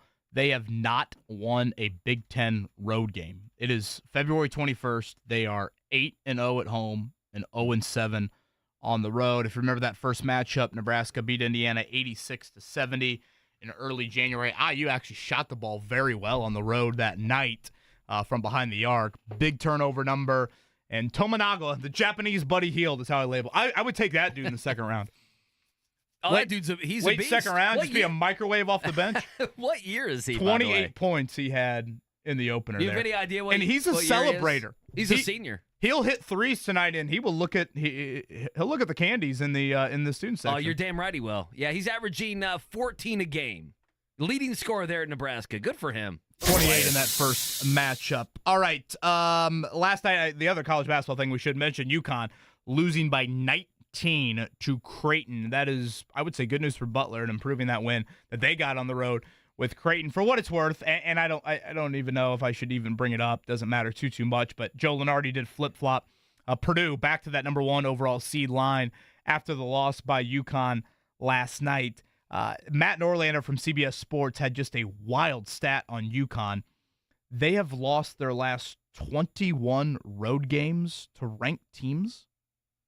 That's unbelievable. I mean, not every team you face is the number 1 team in the country, like too. They haven't like, beaten not even a back-end top 25 the team. 23rd ranked team on the road? I know. That's a surprise. There's a couple stats coming from last night that were surprising. So now UConn and Purdue, both viewed a bit invincible here in the last couple of weeks. They both fall. And all-star viewing numbers, I don't know how much people necessarily care about this. I guess I'm still waiting for the overall viewership from the weekend, but up 14% from last year. That's what the NBA wants to tell you. That's the PR number. It's also the second least watched all-star game of all time. 5.5 million viewers. For what it's worth, the Pro Bowl was 5.7. I was there, so I didn't get a whole lot of this, but did they mic up a lot of guys in game? Because that is something I do like with the MLB All-Star Game. I really enjoy and I don't know if it's Smoltz or whoever it is, but I enjoy when they interact with the players on the field. Did they do that during the NBA All-Star Game? They did a lot of that before the game. So not even guys on the bench in game? Just a little bit. It wasn't a huge part of the broadcast. No. I mean, plus, you got to watch out. You got to watch out. You go live down there to someone on the court of the bench, things are going to be said. Well, that's why you got Mark Dykton on the dump button. You got him on the dump button. The poor guy on the dump button for the national broadcast. Yeah, I don't care too much. I know people get hung up on viewership. A lot of people like to weaponize this against the NBA. I've seen a lot of it that that LeBron or Adam Silver, they've done a bad job with this. I don't know. If you told me this was a game that was going to be close, it was going to be played in maybe the 130s, 140s, but guys were going to be trying in that fourth quarter, do we think that number would magically double? I'm not sure I feel that way. I think where we've done all this about what they need to do. See, I think viewership would go up. I think viewership would go up. More competitive. But I think what they need to do first and foremost is not start the game at 8:41. I think people were really griping about that. Do you know what time the national championship for college basketball starts? Like 9:20. Yeah, and no one watches that either. It's ridiculous. It was weird though ridiculous. Because it said 8 p.m. and even my wife, Ashley's like, this game hasn't started yet. It's almost like 9 o'clock. I'm like, I don't know. I just viewed it as every NBA game starts like 12 minutes after the normal start time. Even TNT was showing tweets of people like, is this game starting at some point? And they were like laughing, like, it's coming up. We promise. It's like, what's the hold up here? They were in on it, but I think for me, that would be one of the first things is let's move this up. I'm not saying you have to do it at 6:30, 6:40 like the Super Bowl, but give me a 7:30. I'm not sure why on the East Coast we're starting the game at 9 o'clock. I think product matters a lot more than start time. I agree, but we need multiple things. We need them to make some sort of adjustment with the game. Then you need to get these guys where they give a damn, and then you need to have the game not at 9 o'clock. To me, it needs to be 2 or 3, 4 different things to get the viewership from the basement that it's in right now. I'm going to throw my world roster at Jeremiah Johnson here coming up. I think I'm all in on the world team. But I'm worried that we're too big. We need some guards. What are you, Mike Woodson? Can I? Yeah, get Xavier Johnson. Again, my world team. For those that missed it, I'm sure everyone is just on pins and needles waiting for this. My starting lineup: my backcourt: Shai Gilgeous-Alexander, Jamal Murray, Luka Doncic, Joker, and Giannis. Like that 5. My bench really big: Wembanyama, Sabonis, Lauri Markkanen, Karl Anthony Towns, Pascal Siakam, Rudy Gobert, and boy, I had to throw another wing or guard on here. I went with OG Anunoby. I guess I could have gone with like Lou Dort. Am I missing people? Mathurin. Yeah, I mean, Franz Mathurin would Wagner. be one. Wagner's. Yeah, I think you did a good job. That's a good team. Solid roster. It's a very good team. Now, where you might get gripes from the NBA American side is if you did 12 versus 12, you'd eliminate some American All-Stars. Oh, yeah, 1,000%. Yeah. So you are have we Lou Dort on your team? Are we extending? Obviously, like Anunoby's not an all-star. For this year, Siakam wasn't an all-star. Jamal Murray wasn't either. No, even though wasn't. I think at times he certainly has been that in his career. So will you get pushback from the Americans that you're cutting to? Yes, to 12? because saying you're an all-star absolutely matters. Like if Pascal Siakam were an all-star, he can use that as, hey, now you have 2 all-stars on the Pacers side. Gardner Minshew was a Pro Bowler. Yeah, there you go. Exactly. Here in the next 30 minutes, I know we have Jeremiah Johnson coming up at 9. There's a story out there. I want to see if you're horrified by it. Oh, gosh. Okay, both of you. Doesn't have to do with sports, so it can be short, okay? And then ESPN, good God, they're trying to push a team like we're supposed to care about him in the NBA. I want to talk about that as well. Well, college football playoff. Should I be happy as a Notre Dame fan with this announcement or not? We'll chat about that. Coming up on the other side, enjoy the weather on this Wednesday. It is the wake-up call here, 93.5, 107.5, The Fan. March starts here.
It's the Wake Up Call with KB and Andy on 93.5 and 107.5. The Fan. Jeremiah Johnson will join us at 9 o'clock. We'll dive into some college football playoff stuff. They finally figured out exactly how they're going to choose their champion over the next couple seasons, good and bad.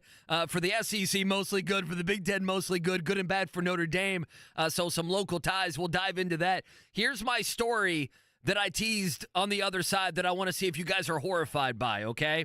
I don't know if you guys are bothered by airline stories at all, like airplane stories. I don't know. You know, I've done radio with people who are horrified of flying and then other people who don't care. Give me turbulences. Get me to wherever I'm going, okay? I fall in the latter category. Okay, yeah. so- I would prefer not the turbulence if I could vote. Well, did you happen to see this yesterday? And Danny Kel'el, of all people, Danny Kel'el is the one that tweeted this out, that an Atlantic jet stream pushed an airplane. Okay, so it's behind the airplane. This jet stream pushed an airplane 300 miles per hour jet stream. The airplane was flying over 800 miles per hour.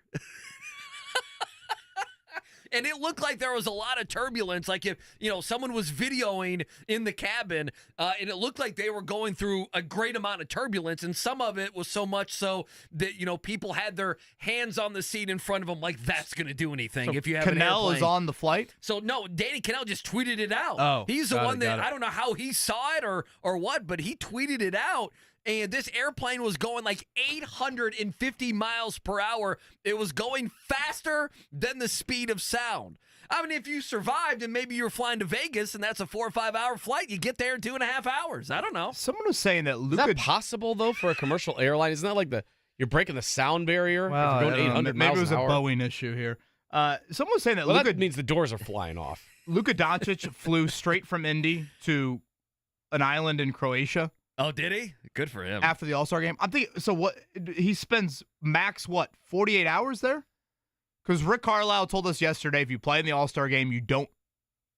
You get the excuse practice. Does he have to be there? For That would Tuesday? That would be the question. I'd assume no. Well, I would assume Because absolutely Dallas not. plays Thursday, just like Indiana. So it shows up today. So literally, he flies over there, pretty much red eyes it, Yeah. and I assume sleeps on the plane, and then gets to Croatia Monday morning, late morning, spends all Monday there, all Tuesday there, and flies back Tuesday night, and now wakes up in Dallas this morning and gets back to his job.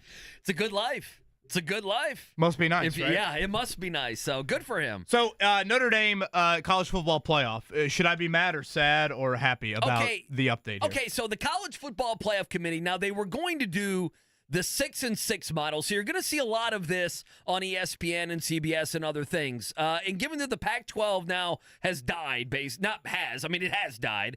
Now it's a 5-7 model, which means you're going to have the 4 main college football conferences and a group of 5 are going to be your top seeds. They're going to get the top 4. They're going to get a bye. And so, I mean, that's not too surprising for conference championship winners. I mean, the SEC winner, the Big Ten winner, you know, they're not going to get screwed over and be the 8 seed or something like that. You know, if Alabama wins the SEC, they're not going to be the 9 seed. So, this was all agreed upon for the next couple years. So, I mean, obviously you'll have your group of 5 team, you'll have your big conference winners, and they're putting, I think one of the main things is they're putting, the SEC and Big Ten are saying, okay, we're going to acknowledge these other conference and their conference winners, which is, quite frankly, not something that they've always done. And so, that was something we knew. This wasn't a surprise whatsoever. So they'll get a bye. The first round are going to be played at campuses, which I think a lot of people have yelled and screamed. If you're going to be adding all these rounds to the playoffs, go ahead and give me, give me a game at, you saw a game in Tennessee, right? You saw, in Knoxville. Give me 100,000 people. Give me a Penn State hosting, a Wisconsin, a Tennessee, a Georgia. I love the on-campus nature to it. I do. Frankly, I wish we too. could extend it one more round. Listen, that would be fine with me. And then it mixes in the bowls, and obviously the bowl structure will still be there on the back end. And so, I don't think there are too many hot takes with all of that. I mean, you're going to have 7 at large. We already know that this is great for teams like Ole Miss, Penn State, Georgia this past season. You know, teams. LSU. LSU. I mean, just think of those teams. I'm probably forgetting someone in the Big 12 that might, Oklahoma State, might go 10-2. Now, Notre Dame has become interesting because there were tweets going around that this is bad for Notre Dame. I actually happen to think, as you know, KB, there's very much people love, like yourself, Notre Dame.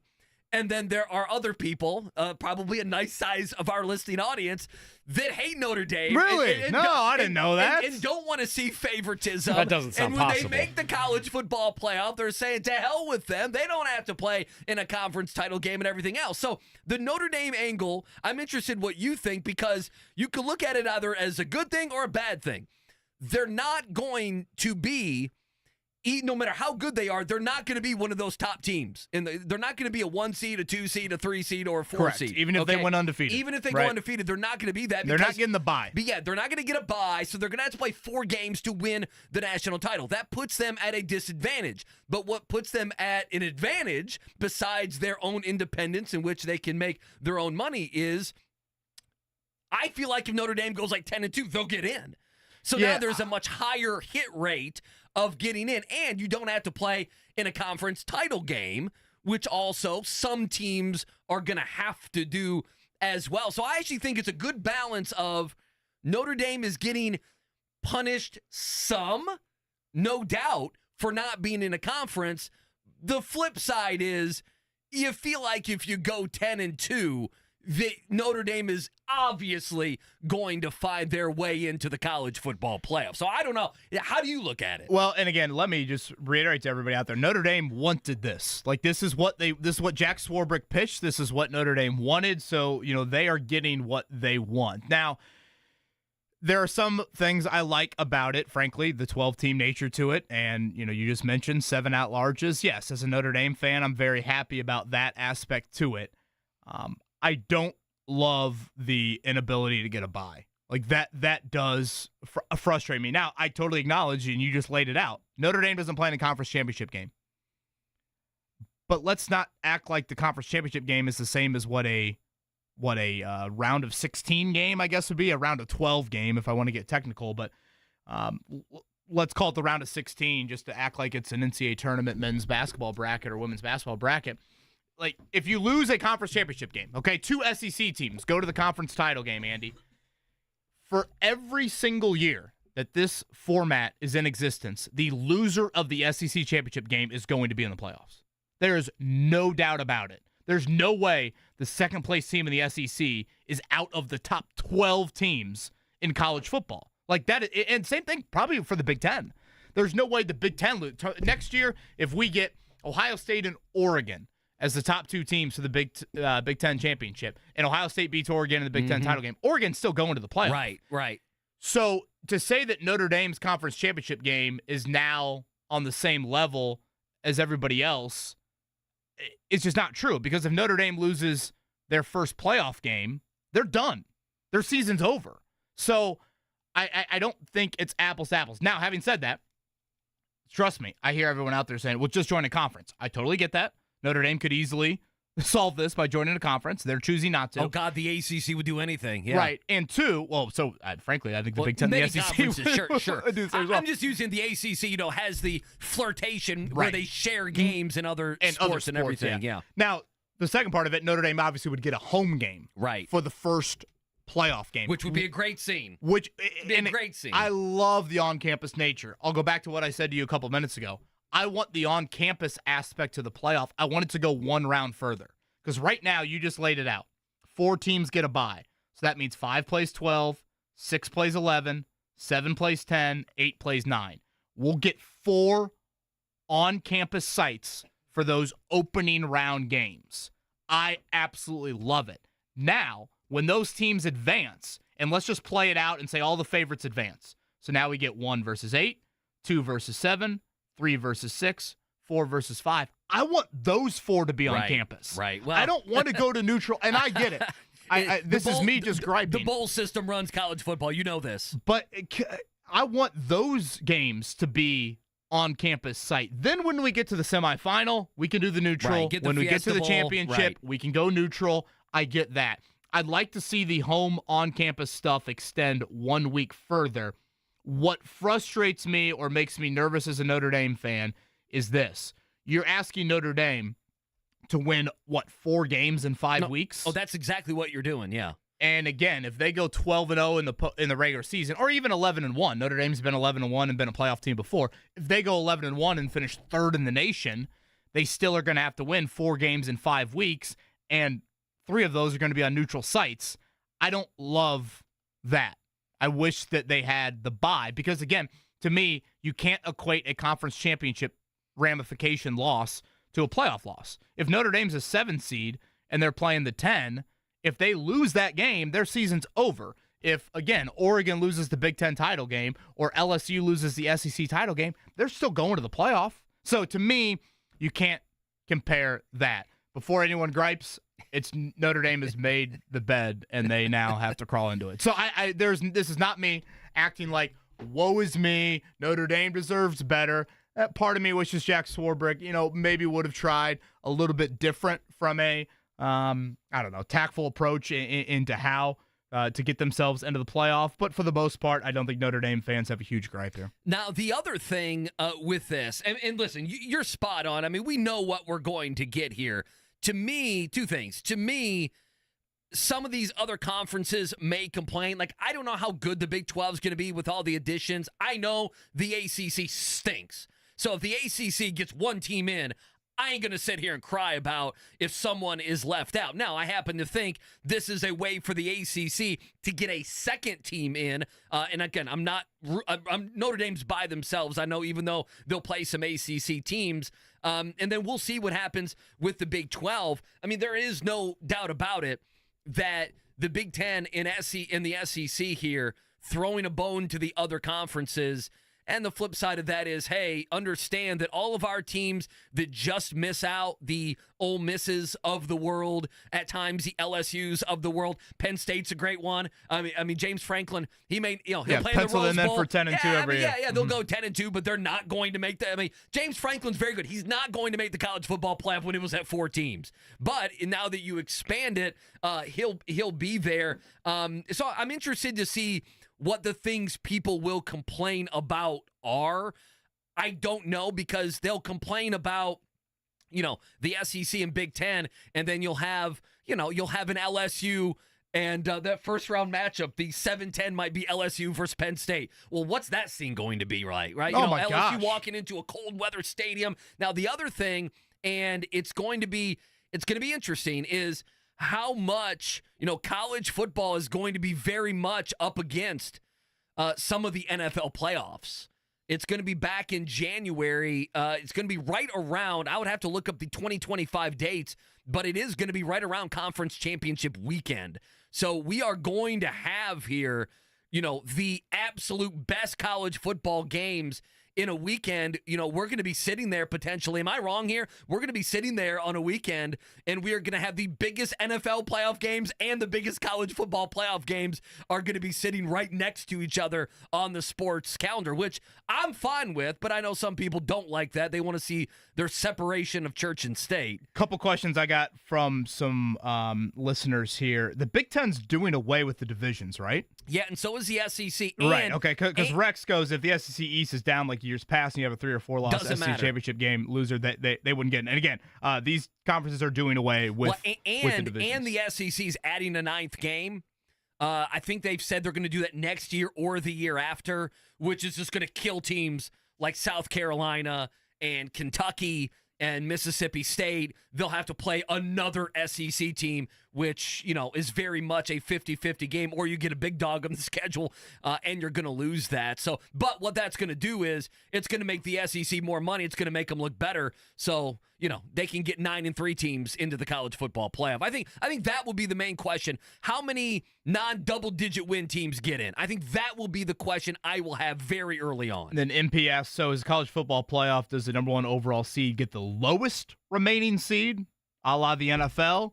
Or is it locked in that 8-9? I don't know. believe it's locked into the bracket. I think this will be like an NCAA tournament bracket. not like the NFL playoffs. Where they reseed, right. I'm pretty sure on that. But again, those are some questions to answer. All right, in about 10 minutes, Jeremiah Johnson going to join us as we get back to a little bit of Pacers chatter coming up in the 9 o'clock hour. It is the wake-up call here, 93.5 107.5 The Fan. I'm what you might call fairy.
The Wake Up Call with KB and Andy on 93.5 and 107.5. The Fan. Couple minutes to go here. Jeremiah Johnson going to join us coming up at 9 o'clock. We'll talk some all-star festivities. KB has his World versus USA teams that he wants to throw out there, so we'll get to all of that and obviously talk about the Pacers' second half of the season, 26 games to go, 6 seed, 7 seed, 5 seed, 8 seed, where they end up, we shall see. We had Ryan, caller, hanging on for a little bit there. Is he gone now? We're just going to go to Ryan. We wanted to talk Just Pacers. hung up. What'd you say, Mark? You want to talk playoff odds? You want to talk Pacers playoff odds, what they were at the start of the season and what they are now. Sorry, Ryan. So, yeah, they were Way to go, guys. around 60% their playoff percentages at the start of the year. We mentioned this number earlier in the show. Andy, that has risen to 89%. So you get the Pacers right now to make the playoffs. And, again, this is the actual bracket, right. 1 to 8 seed, not just the play-in, at minus 800 for those unfamiliar with what that means. If you bet $10 today on the Pacers to make the playoffs, $1.25 is what you would make. So, in other words, those in Vegas are very, very, very, very high on the Pacers to make the playoffs, which is interesting because when you look at the standings, it's very jumbled. But again, to be fair, like what are the Sixers are about to do? Yeah. Where are they, Andy? They're just above Indiana, right? They're one game now. It's odd. They've played more. No, the Pacers have played more games. So Philly is 32-22. The Pacers are 31-25. So the Pacers 3 more losses, 1 less win. But again, Embiid's absence. Embiid's out. Yeah, could we be looking at Philly in the play-in? It's a huge deal. And again, when does Embiid come back and all of that? So the Pacers back to action tomorrow night. They were back on the practice court last night. The latest on Aaron Nesmith with Jeremiah Johnson coming up on the other side. The Pacers are breaking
The Wake Up Call with KB and Andy on 93.5 and 107.5. The Fan.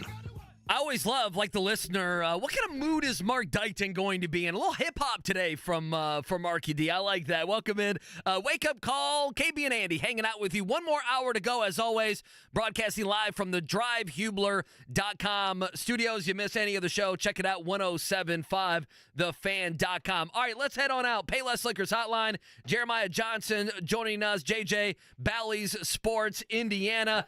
Jeremiah, good morning. We appreciate you joining us. Before we dive into All-Star break stuff, and I want to get your thoughts, obviously, being around all the festivities this weekend. KB and I were just mentioning this, that right now the odds of the Pacers making the playoffs, not, the top 8 seeds, okay, not just the play-in, but actually making the playoff rounds is over 89. What was it? 89.9%. What do you think of that number? Those odds obviously pretty good for the Pacers.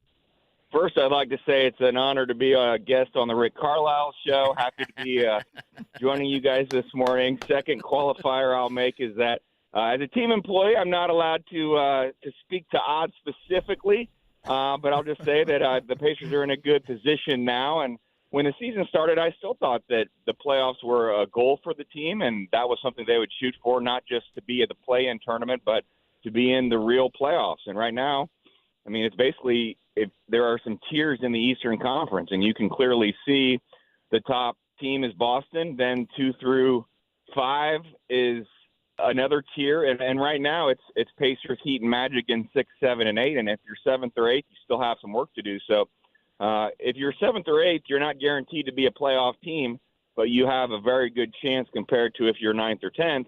But I think this team is shooting on a goal towards being top 6 and not having to deal with the play-in tournament. So I like their chances. Health will be a big determining factor over the final third of the season. And that's another thing that's kind of worth pointing out. It's not the halfway point of the season. 2/3 of the season already in the books, less than 1/3 left. And so every game from this point forward is really important.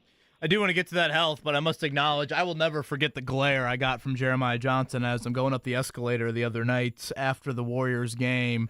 Probably a show you weren't looking forward to too much, JJ, after that home effort in the old loft there, but I did yell down to Jeremiah from the escalator. Shout out to the Rick Carlisle radio show there. And let's just say JJ didn't smile too much at me. So, JJ, I apologize for that. But you guys shook hands, right? The All-Star weekend? You guys made up? We did. Okay. Shook hands, exchanged some texts. Well, I'd heard it for 2 straight days every time I tuned in, whether it was your show or you calling in another show or someone telling me they heard you talking about a show. And then, that wasn't the most pleasant game to watch. And I don't always hear everything that is yelled from the fans on the escalator, but that just happened to be a moment where the intercom in the entry pavilion happened to be a little bit lower. I did look up and see you. Hey, there was no ill will intended by that look. I love it. I love it. Jeremiah Johnson, obviously from Bally Sports, joining us here. Pacers back in action tomorrow night as they return from the All-Star break. I do want to ask All-Star related questions, but let's start here. Aaron Nesmith limited. Was that the Rick Carlisle update after their return to practice yesterday?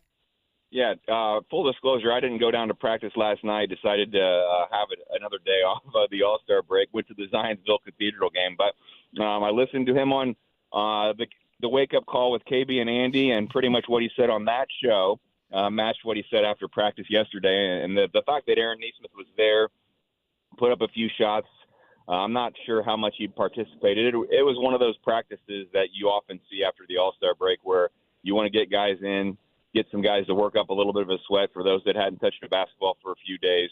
So we'll see what happens today. But it does appear as though it's a lot better than you feared when he left the court in Toronto. JJ, I mean, this is no slight to Pascal Siakam, maybe even Miles Turner. I think Aaron Nesmith is the second most indispensable player on this team. Like, I think he gives you that type of presence on both ends of the floor. I know you were there in Toronto the night he got hurt.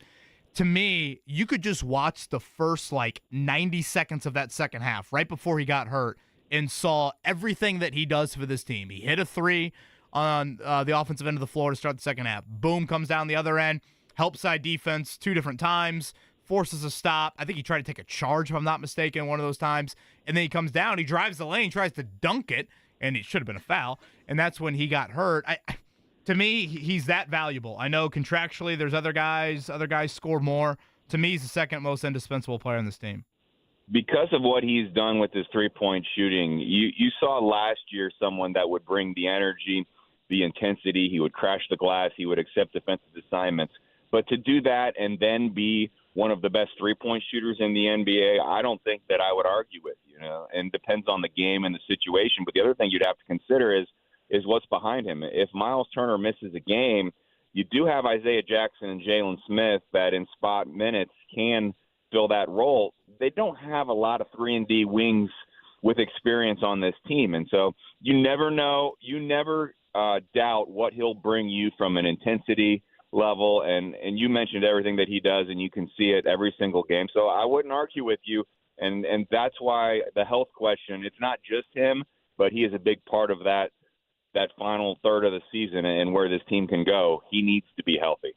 Jeremiah Johnson with us here, talking some Pacers with him on the Payless Liquors hotline. KB, this is for you. We haven't talked too much about this. If he doesn't play tonight, or if Nesmith does miss a couple games, what do you think? What do we think Carlisle does there, starting rotation wise? I know there's a lot of injuries, but I mean there have been injuries, but now I kind of feel like it may be just him. We'll see what happens with Jalen. What do we think, Jeremiah? What do you think he does with that starting lineup if Nesmith is out tomorrow night?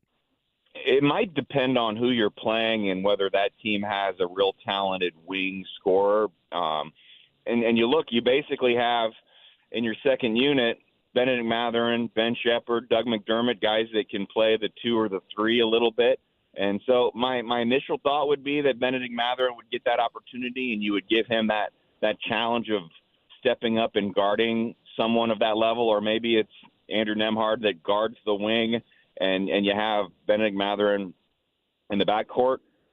We'll see. Doug McDermott has barely even had a chance to practice, but he does have that experience, and that would be something that, depending on who you're playing, maybe you could throw him into the mix. But, again, that's why I said that Aaron Nesmith is so important. Yep. And the other option, and this is something that we might see over this next month or two, remember that Phoenix game when Jarace Walker played really well and Rick Carlisle mentioned that you saw that he could play some 3 and not just some 4?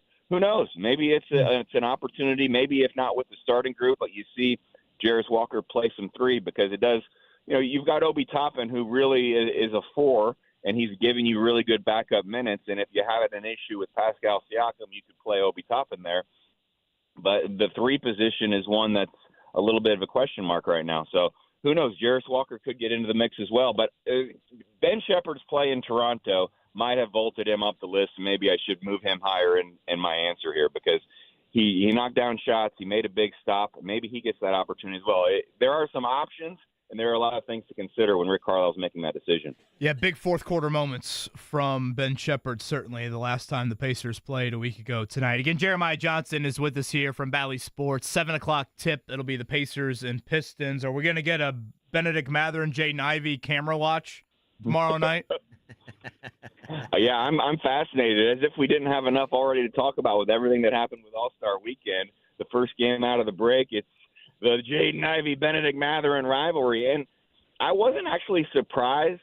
I was a little surprised you saw that intensity in that game because it's an all-star game. It's the Rising Stars game. And you saw Bennedict Mathurin smiling, but I didn't see too many smiles from Jaden Ivey. And those two players, every time they've played against each other, and it's probably been now 4 or 5 times in the NBA last season and this season, I think maybe one of them might have been hurt 1 or 2 of the times, but there hasn't been a lot of love lost. And I remember one question to Bennedict Mathurin either before they were set to play each other just because they went through the pre-draft process together and they were drafted right next to each other. I think I asked him at one point if he had any, developed a relationship with Jaden Ivey. He just kind of looked at me and said, nah, not really. So, I don't know. I am interested to see Central Division. It's what I love about him, frankly. What's that? It's what I love about him. Like, you'd rather have to rein that in than create it. Yeah. I mean, he's definitely not someone that's going to go and handshake and hug every member of the opposing team. If he knows someone, he'll go say hi to them after a game. But if not, he's going to get off the court pretty quickly unless has some post-game interview responsibility. So I don't know if this is exactly what he said, but I thought he's like, no, we're not friends. and we saw that on Friday night, although he was smiling, and I did enjoy seeing some of Bennedict Mathurin's personality on Friday night.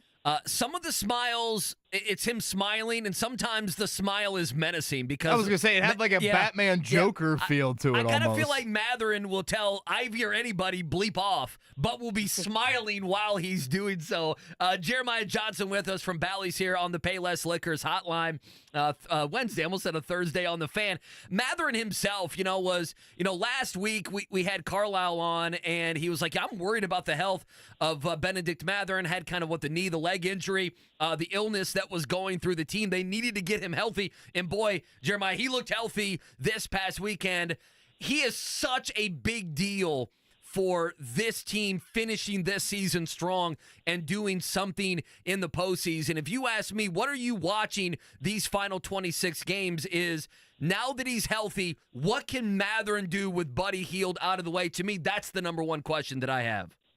It is a big question. It's something to watch, and I'll continue to say something that I've said over the last year and a half is that don't judge Bennedict Mathurin over one quarter or even one game. He still is going to have his ups and downs moving forward, but he's yet to really be fully healthy since the Buddy Hield trade, and that was something that people were watching. How would he embrace a bigger role, take a bigger responsibility?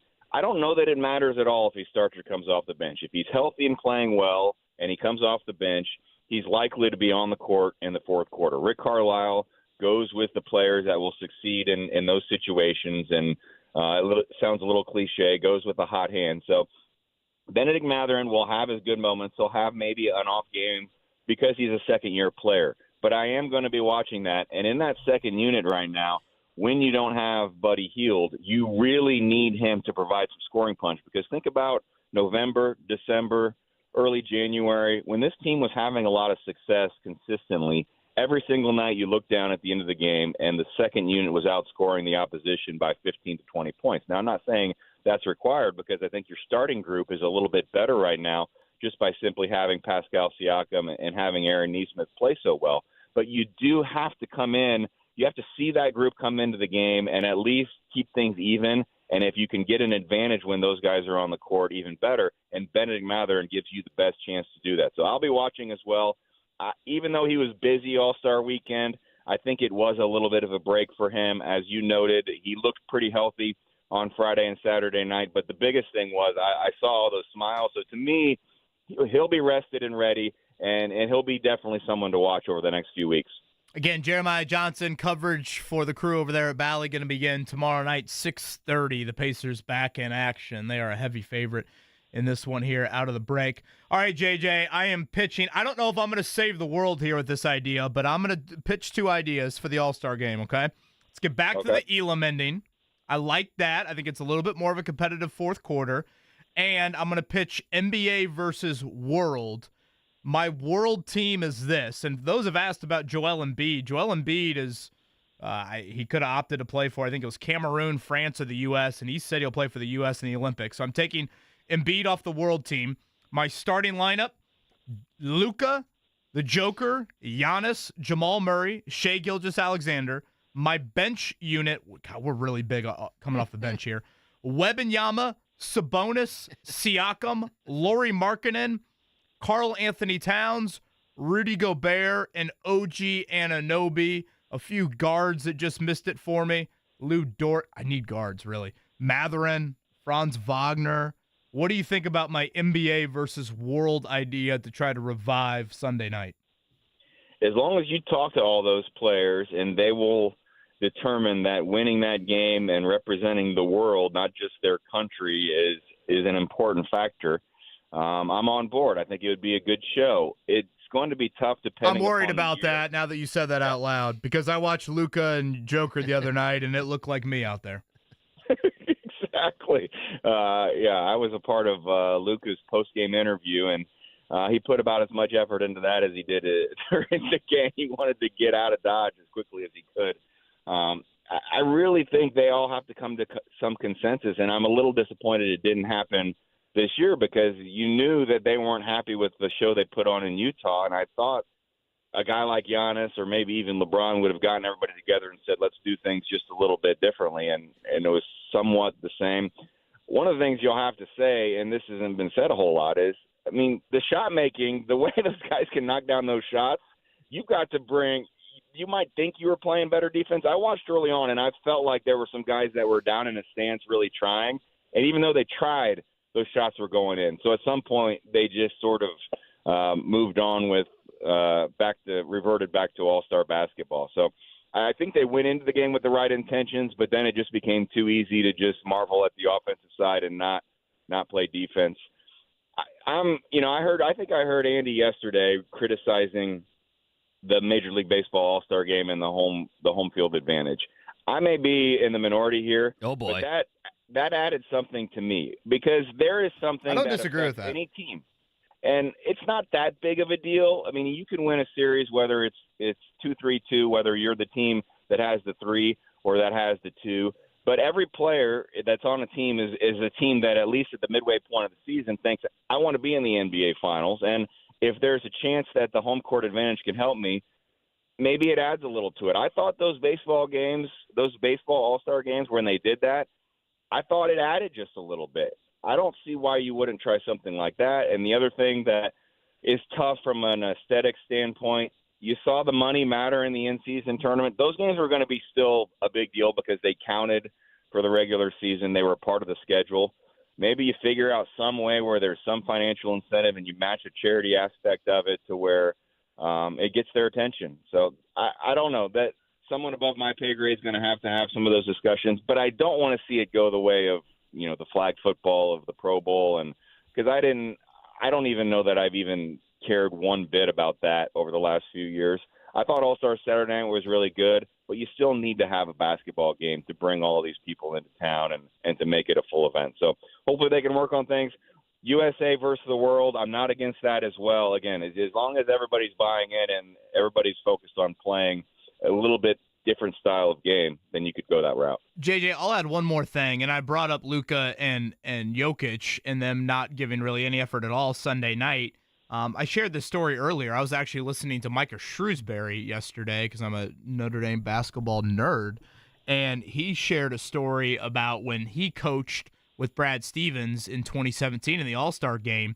It was Giannis's first All-Star game, and the West is beating the East, so Brad Stevens and Micah Shrewsbury and that staff are losing, and I say that in quotes, at halftime. And Giannis looks around the locker room, and Micah Shrewsbury said all of a sudden he chimes in and goes, hey, is this where we start trying? And it was kind of one of those moments where it's like, and now Giannis is in this boat, to be fair.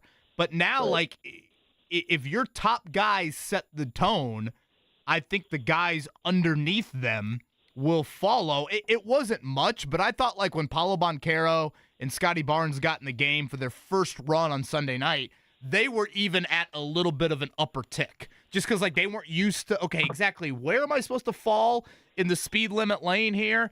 And I just think that's so important of, when these guys get together in the summer and they go to the Drew League or they go to wherever and they play a pickup game and it has more intensity than Sunday night in the All-Star game, why? Well, it's because the top guys are setting the tone. And I think if the top guys, for whatever reason, if it's financial, if it's USA versus world, whatever, if they start to set a higher tone, then I think that's really the only main way we see an uptick in it.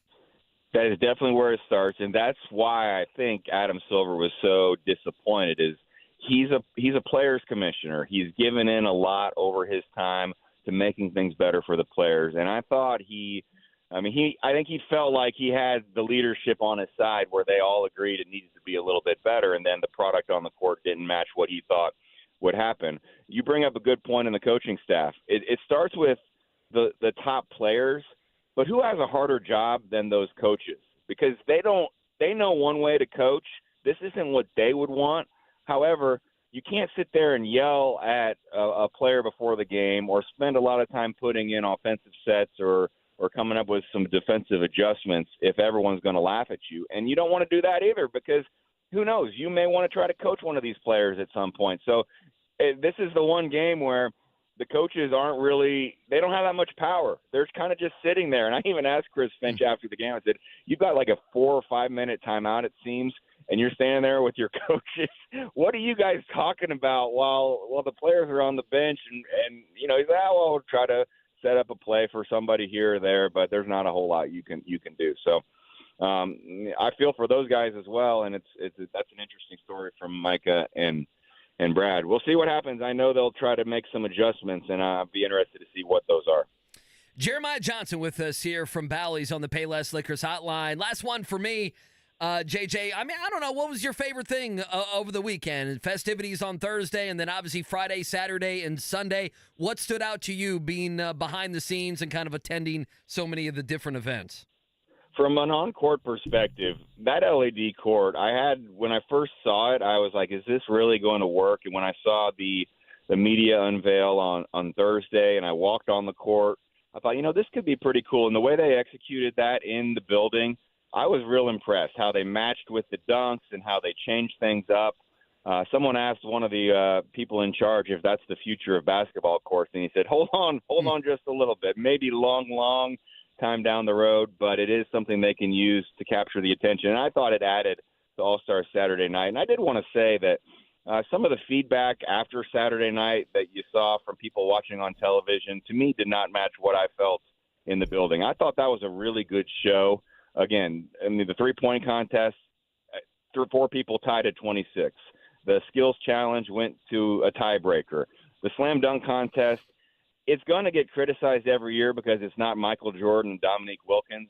But some of those dunks, if you just, didn't know who was doing them, I would say they would compare somewhat favorably. So not to Michael Jordan, but to some of the other ones that people are nostalgic about. So I thought the Saturday show was really good, especially for those in the building. Maybe TNT, the broadcast didn't match what it was in the building. So that's probably my highlight. The other highlight, and this is a shout out to many of the people listening, the number of Pacers fans that I saw, I made the walk from Gainbridge Fieldhouse to cross over to Lucas Oil Stadium probably 10 different times. And the amount of people that stopped and yelled, "Go Pacers," and were enthusiastic, and even just for me personally, told me they appreciated our work, it made me feel good. And so shout out to all the Pacers fans that were able to make, one day of it, a weekend of it, whatever you were able to experience. But the Pacers fans, I thought, really showed out and showed up, and I felt their enthusiasm. And I can tell every time they said something like "Go Pacers," they told me how excited they are for the next few months. And so I think it's going to be a fun finish to this season. 4 home games out of the gate. It starts tomorrow night. JJ and company will have your coverage. He is Jeremiah Johnson, Bally Sports, again, beginning at 6:30 tomorrow night. Pacers and Pistons, and the sideshow of Mathurin versus Ivey coming up tomorrow night inside of Gainbridge Fieldhouse. JJ, good run in Indy Sunday night. I promise no more dirty looks from the loft, from the escalator down to the loft. Thanks for being a good sport. The wake-up call with KB and Andy is thriving in February. How about the energy level right there? By the way, Zionsville or Cathedral last night? Ooh. Who won? Oh, Cathedral won, yeah. Was it close? First quarter, maybe a halftime. I think it was about an 8-point game, ended up about 20. Does Hilton's kid start for Zionsville? Yep, he starts. He's a good energy player. But, yeah, just all Cathedral in that one. Well, I'll be watching the Zionsville product, Logan Imes, tonight, Notre Dame and Louisville, if you want to come over, JJ, and watch that at the Bowen household. So you just let me know, okay?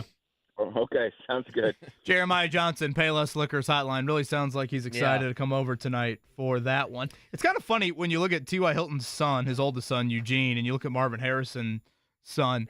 Boy, they are much different body types than their fathers. Dude, Marvin Harrison, someone did a thing where if you had to make a trade in the first round and it came out to where Marvin Harrison Jr. got picked by the Giants, and I was like, man, I'd feel bad for that kid going to that offense, but that would be fantastic. Yeah, he's a beast, dude. But Harrison Jr. is a beast. Physically. Oh, yeah. And obviously, you don't call Marvin Harrison Sr., I guess, that. And when you look at T.Y. Hilton, no one acted like his height and his weight were some. Honestly, it was a big reason why he fell to the end of the third round. People were kind of skeptical about his frame holding up, and it certainly held up quite well. And Eugene, much taller than that. I believe his recruitment is still pretty open based off some of the visits and offers he continues to. Where has he visited? Well, I remember. I need to look at a list. I on remember where the he's visited. final 5, which I thought he then went back on, was kind of a wild group. It was like Ole Miss, Wisconsin. Gosh, I want to say Joel Erickson's Missouri team was in there. It was very random. FIU might have been on that, but then I could have sworn I saw him either readjust that or you know how recruiting I know goes. how it is. Yeah, I think might have been a Michigan State in there somewhere.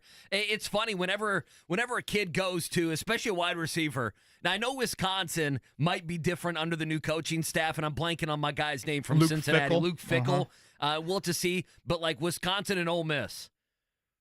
Well, maybe those two things aren't the same. The way they play, that's not the same style of football between Ole Miss and Wisconsin. But look at the Ole Miss wideouts that they have produced, when you're talking A.J. Brown and DK Metcalf. I mean, certainly there is some appeal, and obviously the SEC appeal on that. And so thank you to Jeremiah Johnson. Again, coming up in about 15, we'll have Chris Gahl from Visit Indy. Andy and I have talked about this throughout the show. I think you'd be hard-pressed to find many events, and we're talking multi-day sporting events, much bigger for a city than the NBA All-Star Game and the NFL Combine, and we happen to be hosting each of those in about a 2-week span here. So great for the city of Indianapolis on many levels. We'll get more into the weeds of that with Chris Gahl coming up in a few. Sorry, I'm smiling. No. I'm watching this Danny Hurley video. Have you seen it? Is this when he tells the Creighton fan, I'm going to... So you've seen this? I have not seen it until now. What did he mouth to him? He told a Creighton student that he'll knock him out. And Hurley's got 3 SIDs and 4 state troopers around him. He stops and tells the kid he'll knock him out. What a great week for the Big East. I love that. What a great week. Yeah, Patino, Hurley, and all the stuff earlier with Ed Cooley a couple weeks ago. The Big East is back. I love it. It's good. Come on, Thad. You got to do something next. IU needs Dan Hurley. Come on. You need that on Dude, the sidelines. Hey, listen, Dan Hurley's a beast. They ain't going to get him. UConn's a great job. It's a great job.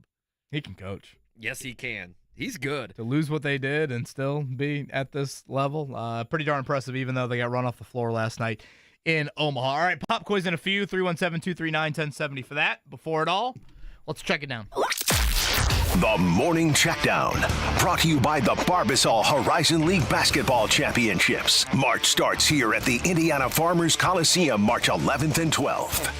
All right, last night, not a good result for the Butler Bulldogs. 72-62 losers at Villanova. Butler now squarely on the bubble. Lunardi this morning has them as the last team in 16-11 on the season. What might hurt them, 7-9 now in the Big East. So Butler up next for them will be a Saturday night trip to Seton Hall. That's going to be a big one coming up at 8:30. Both those teams squarely on the bubble. Okay, tonight in Bloomington.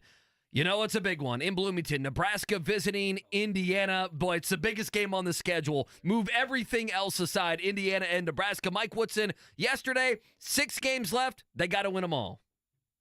We got 6 games left, and I think we got to win them all. I mean, that's just, maybe I'm putting pressure on our guys, but that's the only way I can coach. You know, we got to take it one game at a time and try to win them all.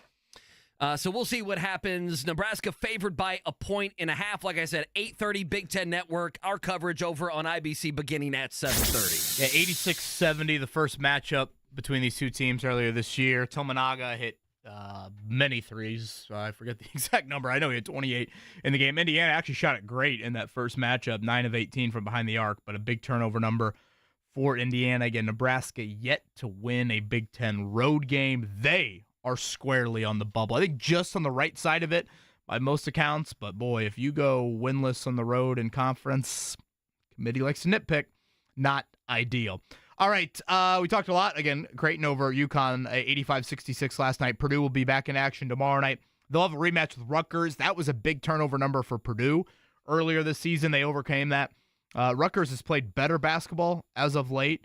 So we'll see if Purdue can get back to business there inside of Mackey. That is a 7 o'clock tip. And we mentioned it a lot in the 8 o'clock hour. College football playoff official. That 12-team format will be 5 automatic bids going to the conference winners and then 7 at-larges. Obviously, you would think the assumption there is a heavy SEC Big Ten contingent for those at-large teams. For what it's worth, we debated it a bit around 8:30, 8:45. Notre Dame will not fall into the top 4 teams that get a bye based off them not being in a conference. The highest seed Notre Dame can be is the 5 seed, which means they'd get a home game, but they would have to win 4 one-and-done playoff games to win it all there. So that is the impact for Notre Dame and where they fall into the college football playoff. And scheduling-wise, Andy, we're thinking this is going to begin like mid-December and extend like Martin Luther King weekend. It's going to extend deep into January. It's going late into January. I mean, that could be the thing is you might have the college, me might have college football's biggest games up next to, and I would imagine they don't overlap too much. You don't want to go against the NFL. So we're going to have backup dudes in the semifinal finals entering the transfer portal during their team's run? That's probably a great question. That's a very good question that college football is going to have to figure out. By the way, ESPN's Peter Burns, if you go over the last decade of the college football playoff and they're using realignment, the SEC would average basically 5 teams in the top 16, the Big Ten as well. Last year, the SEC in the top 16 would have got seven teams in. The Big Ten, 5 teams. So just looking at, the kind of teams, the kind of numbers we're talking about that will be vying for these 12 seeds. I mean, you're going to have double-digit between the SEC and Big Ten. You're going to have probably 10, 11, 12 teams vying to get into the college football playoff from those 2 conferences. Going to be fun. Getting Chris Gahl from VisitIndy in about 10 or 15. Pop quiz is next, 317-239-1070. Make the hiring process work for you.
speed?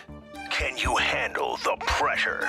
Sharpen your pencils. It's time for the Pop Quiz with KB and Andy. Brought to you by Jiffy Lube, Indiana's favorite oil change since 1985. All right, pop quiz time. You guys ready to go on this? I just looked at it. Have you looked at it, KB? I How think do you it's feel? semi-doable. Okay.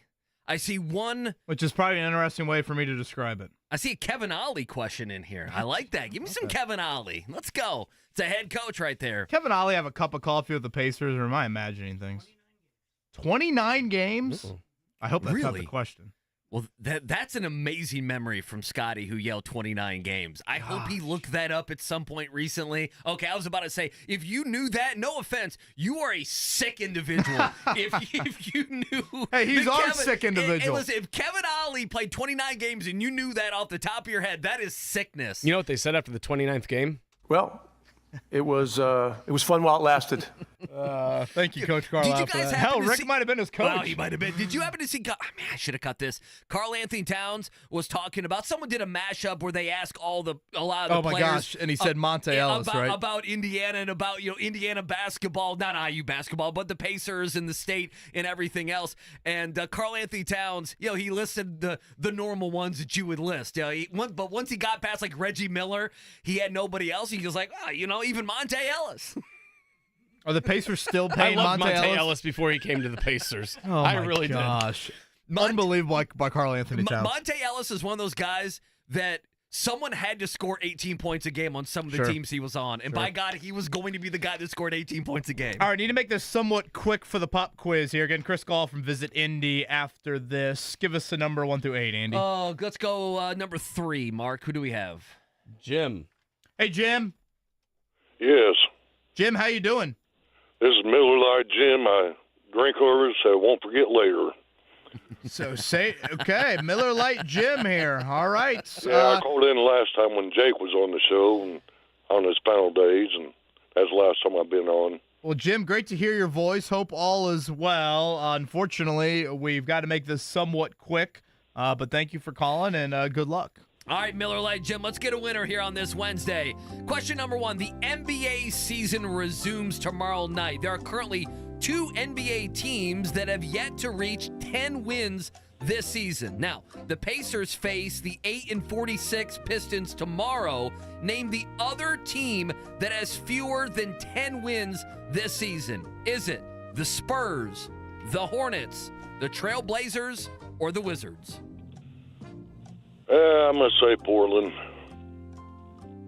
Jim, are you a blue Miller Lite can guy or a white Miller Lite can guy? Oh, white. Yeah. Yeah. You a 16-ouncer? You're a 16-ouncer aluminum can guy, aren't you? 16 ounces. Yeah. Yeah. You're damn right. He's drinking that fast enough. It ain't getting, lukewarm at the end. All right, top-ranked UConn lost to Creighton last night, snapping the longest winning streak in D1 at 14 games. Name the team that currently has the longest active winning streak in men's college hoops, and their head coach has plenty of connections here to the state of Indiana. South Florida, Colgate, St. Mary's, or Merrimack? Gee. He has been on this show with Jake and I back in the day. Really? I like that. Go with Merrimack. All right, question number 3. Despite their dominance this season, UConn does have an Achilles heel. They have lost 19 straight games against ranked opponents on the road. It's an unbelievable stat. Name the last ranked team the UConn Huskies beat on the road. Was it Butler, Memphis, Villanova, or Duke? Go Butler. All right, Miller Lite Jim, time to crack another one open here for the final 2. 76 years ago today, this sports sanctioning body was officially incorporated. Name the league that was born on February 21st, 1948. Certainly talked about this here in the last couple days. The FIA, the Pro Bowlers Association, NASCAR, or the Association of Tennis Professionals? Number 2. Oh, boy.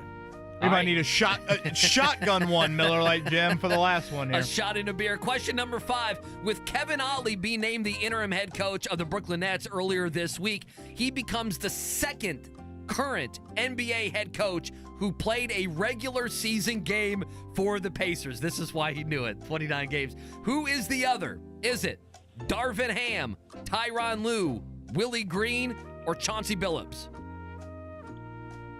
Willie Green.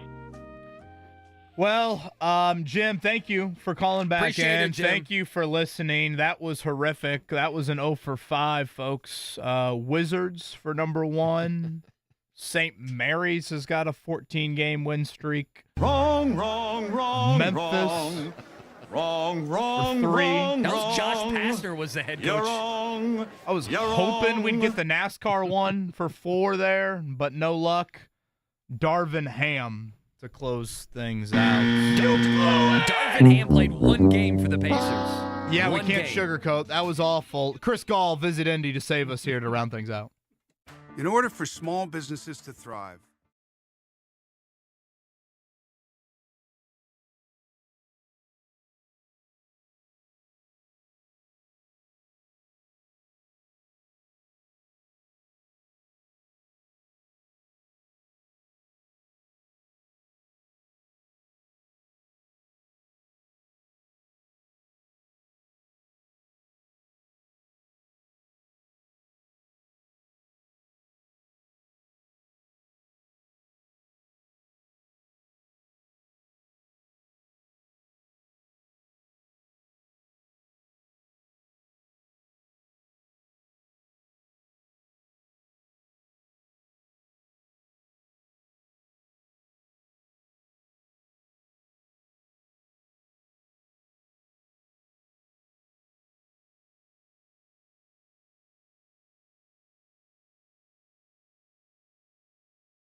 It's the Wake Up Call with KB and Andy on 93.5 and 107.5. The Fan.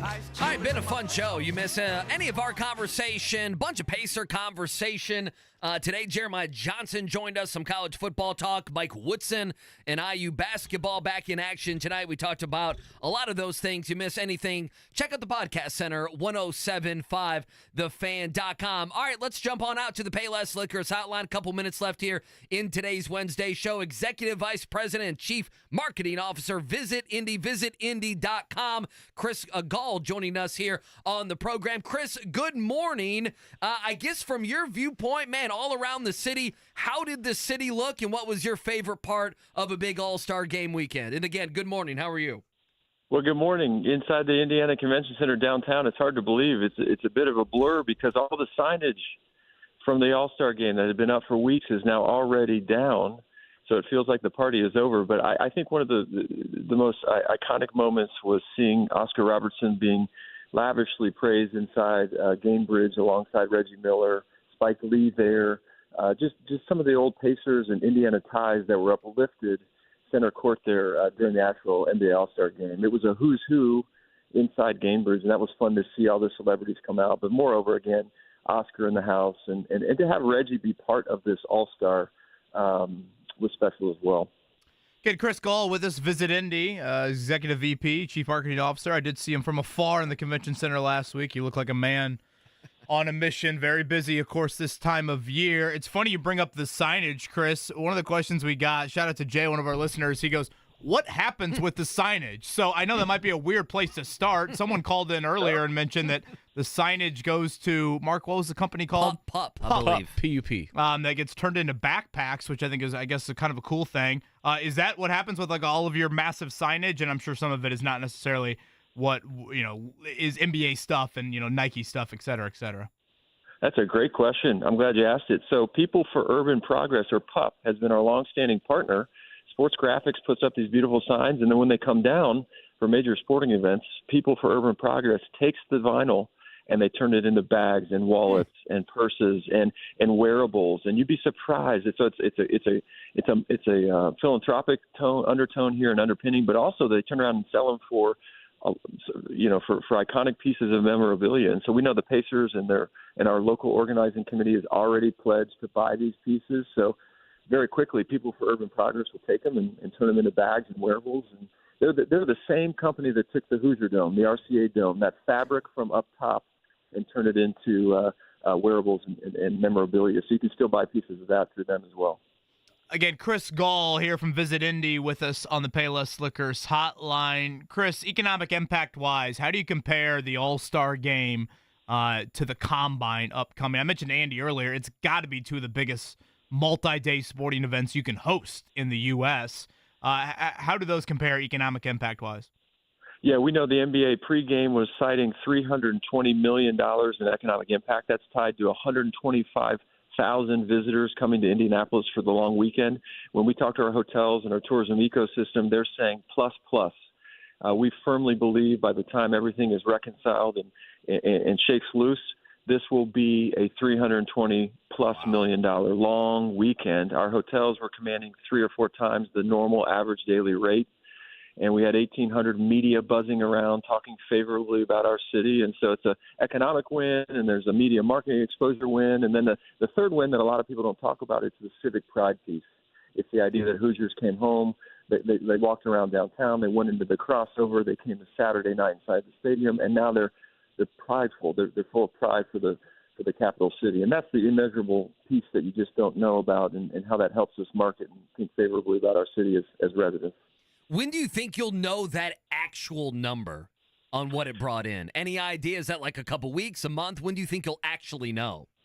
Temple University is the partner that's helping the Pacers and the city look at this number. And so in the coming months, we'll be eager to supply how many people arrived through IND, how many people drove in, how many ancillary events from Fortune 50 companies happened, how many visitors checked into Airbnbs and our hotels. And then Temple University takes that and they reconcile that into the final report. And so probably the next 4 to 6 months, we'll be able to see and really get a healthy look at the true number of economic impact from this long weekend. But early reports show it's plus plus. And I'm reminded, gentlemen, that no sooner did the NBA pull down its banners and take out, we say goodbye to our visitors and thank you.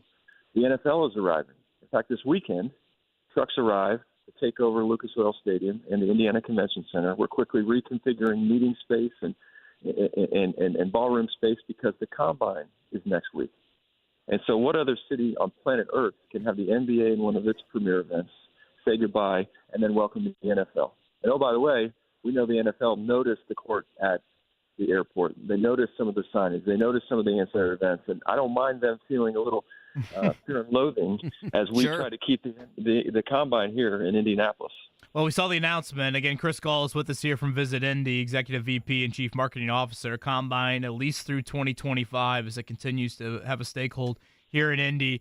Economic impact for that typically hovers around what, Chris? I know you just said, hopefully 320 from a million standpoint for the NBA All-Star Game. Where's the Combine usually fall? 10 to 11. So that seems like a drop in the bucket. Yet to have the NFL brass here, all the coaches, the owners, the 1,000 credentialed media, that in itself is immeasurable when we think about, can we get the draft here? Are we going to go after another Super Bowl? Can we keep the Combine? So having the NBA brass here and the NFL brass here only helps us keep these kind of events coming back. It's funny you bring up the Super Bowl. Andy and I debated this last week, and it's a question I'll throw your way. You think it's a better chance, or I guess what comes back sooner, if you had to guess, a Super Bowl or an NBA All-Star Game? We're going Super Bowl. I think there's a hunger within our community to bring that back, finding clean dates and space and time and energy and what that looks like is probably preceding another NBA All-Star Game. Yet we do not want to wait another 40 years. We feel we're deserving of these games more routinely coming through our city and not being such an anomaly. Chris Gahl with us here on the Payless Liquors hotline from VisitIndy, visitindy.com. What was one thing that, I don't want to say worry or nervous about, but you guys pulled off this weekend and it kind of made maybe a high five, maybe there was a handshake, a high five, something you were nervous about that actually worked out perfectly for you guys this weekend? That's a great question. We had the tip-off that had never been done before, Bicentennial Unity Plaza with the commissioner onlooking, Larry Bird, Tyrese coming with the Indy car, surprise performances. We saw residents show up there in a meaningful way. And when that event was done, the kickoff and tip-off the NBA All-Star Weekend with, the commissioner and a lot of owners and Larry Bird and past players, that felt like the high five moment. Like, wow, this weekend is underway. It's underway in a new way, and the community is behind us. That was the one moment with Tyrese in the IndyCar that I was like, let's go. Chris, any issues we ran into? I'm certainly Mother Nature out of our control, that flurry of snow on Sunday. I know we have Doug Bowles on the Monday after the race every year, and he kind of shares a couple of things that he heard from fans. Anything that you heard that, you would obviously like to correct next time around? Two things. One is some of the lines inside the Indiana Convention Center to access the crossovers, the largest crossover footprint in the history of the NBA's event, and we probably needed a few more doors open. We did not expect it to sell out and have so many people on the Friday and Saturday in particular. And so some lessons learned on how we move people inside the convention center to get inside the crossover and those who wanted to go see the concerts. The second piece is we have such a compact downtown that ride sharing sometimes becomes difficult when everyone exits a game or everyone exits the crossover at the same time and there's some streets that are closed. How do we create zones where you can go for ride share? Much like you see at the airport when you get off at a major city and that's where I need to go for ride share. Meet me at post 34 or A3. We need to probably do it closed or condensed. And how do we move people through ride share? Chris, we'll end with this, and can't thank you enough for your time, as I know it is a busy month of February for you guys. If you could snap your fingers and bring any sporting event to Indianapolis, what would that be? I'm going F1, and here's why. I think we are deserving the sophistication of F1 and its audience, the types of brands associated with F1, the historic nature of the Indianapolis Motor Speedway and what the Penske team and Doug Bowles and team have done. That is the type of event were deserving to have come back. And that's my gut check is let's bring F1 back. No, it's expensive. No, it's not that easy yet. That's the type of event that really helps position Indy as a forward-thinking, very sophisticated international destination.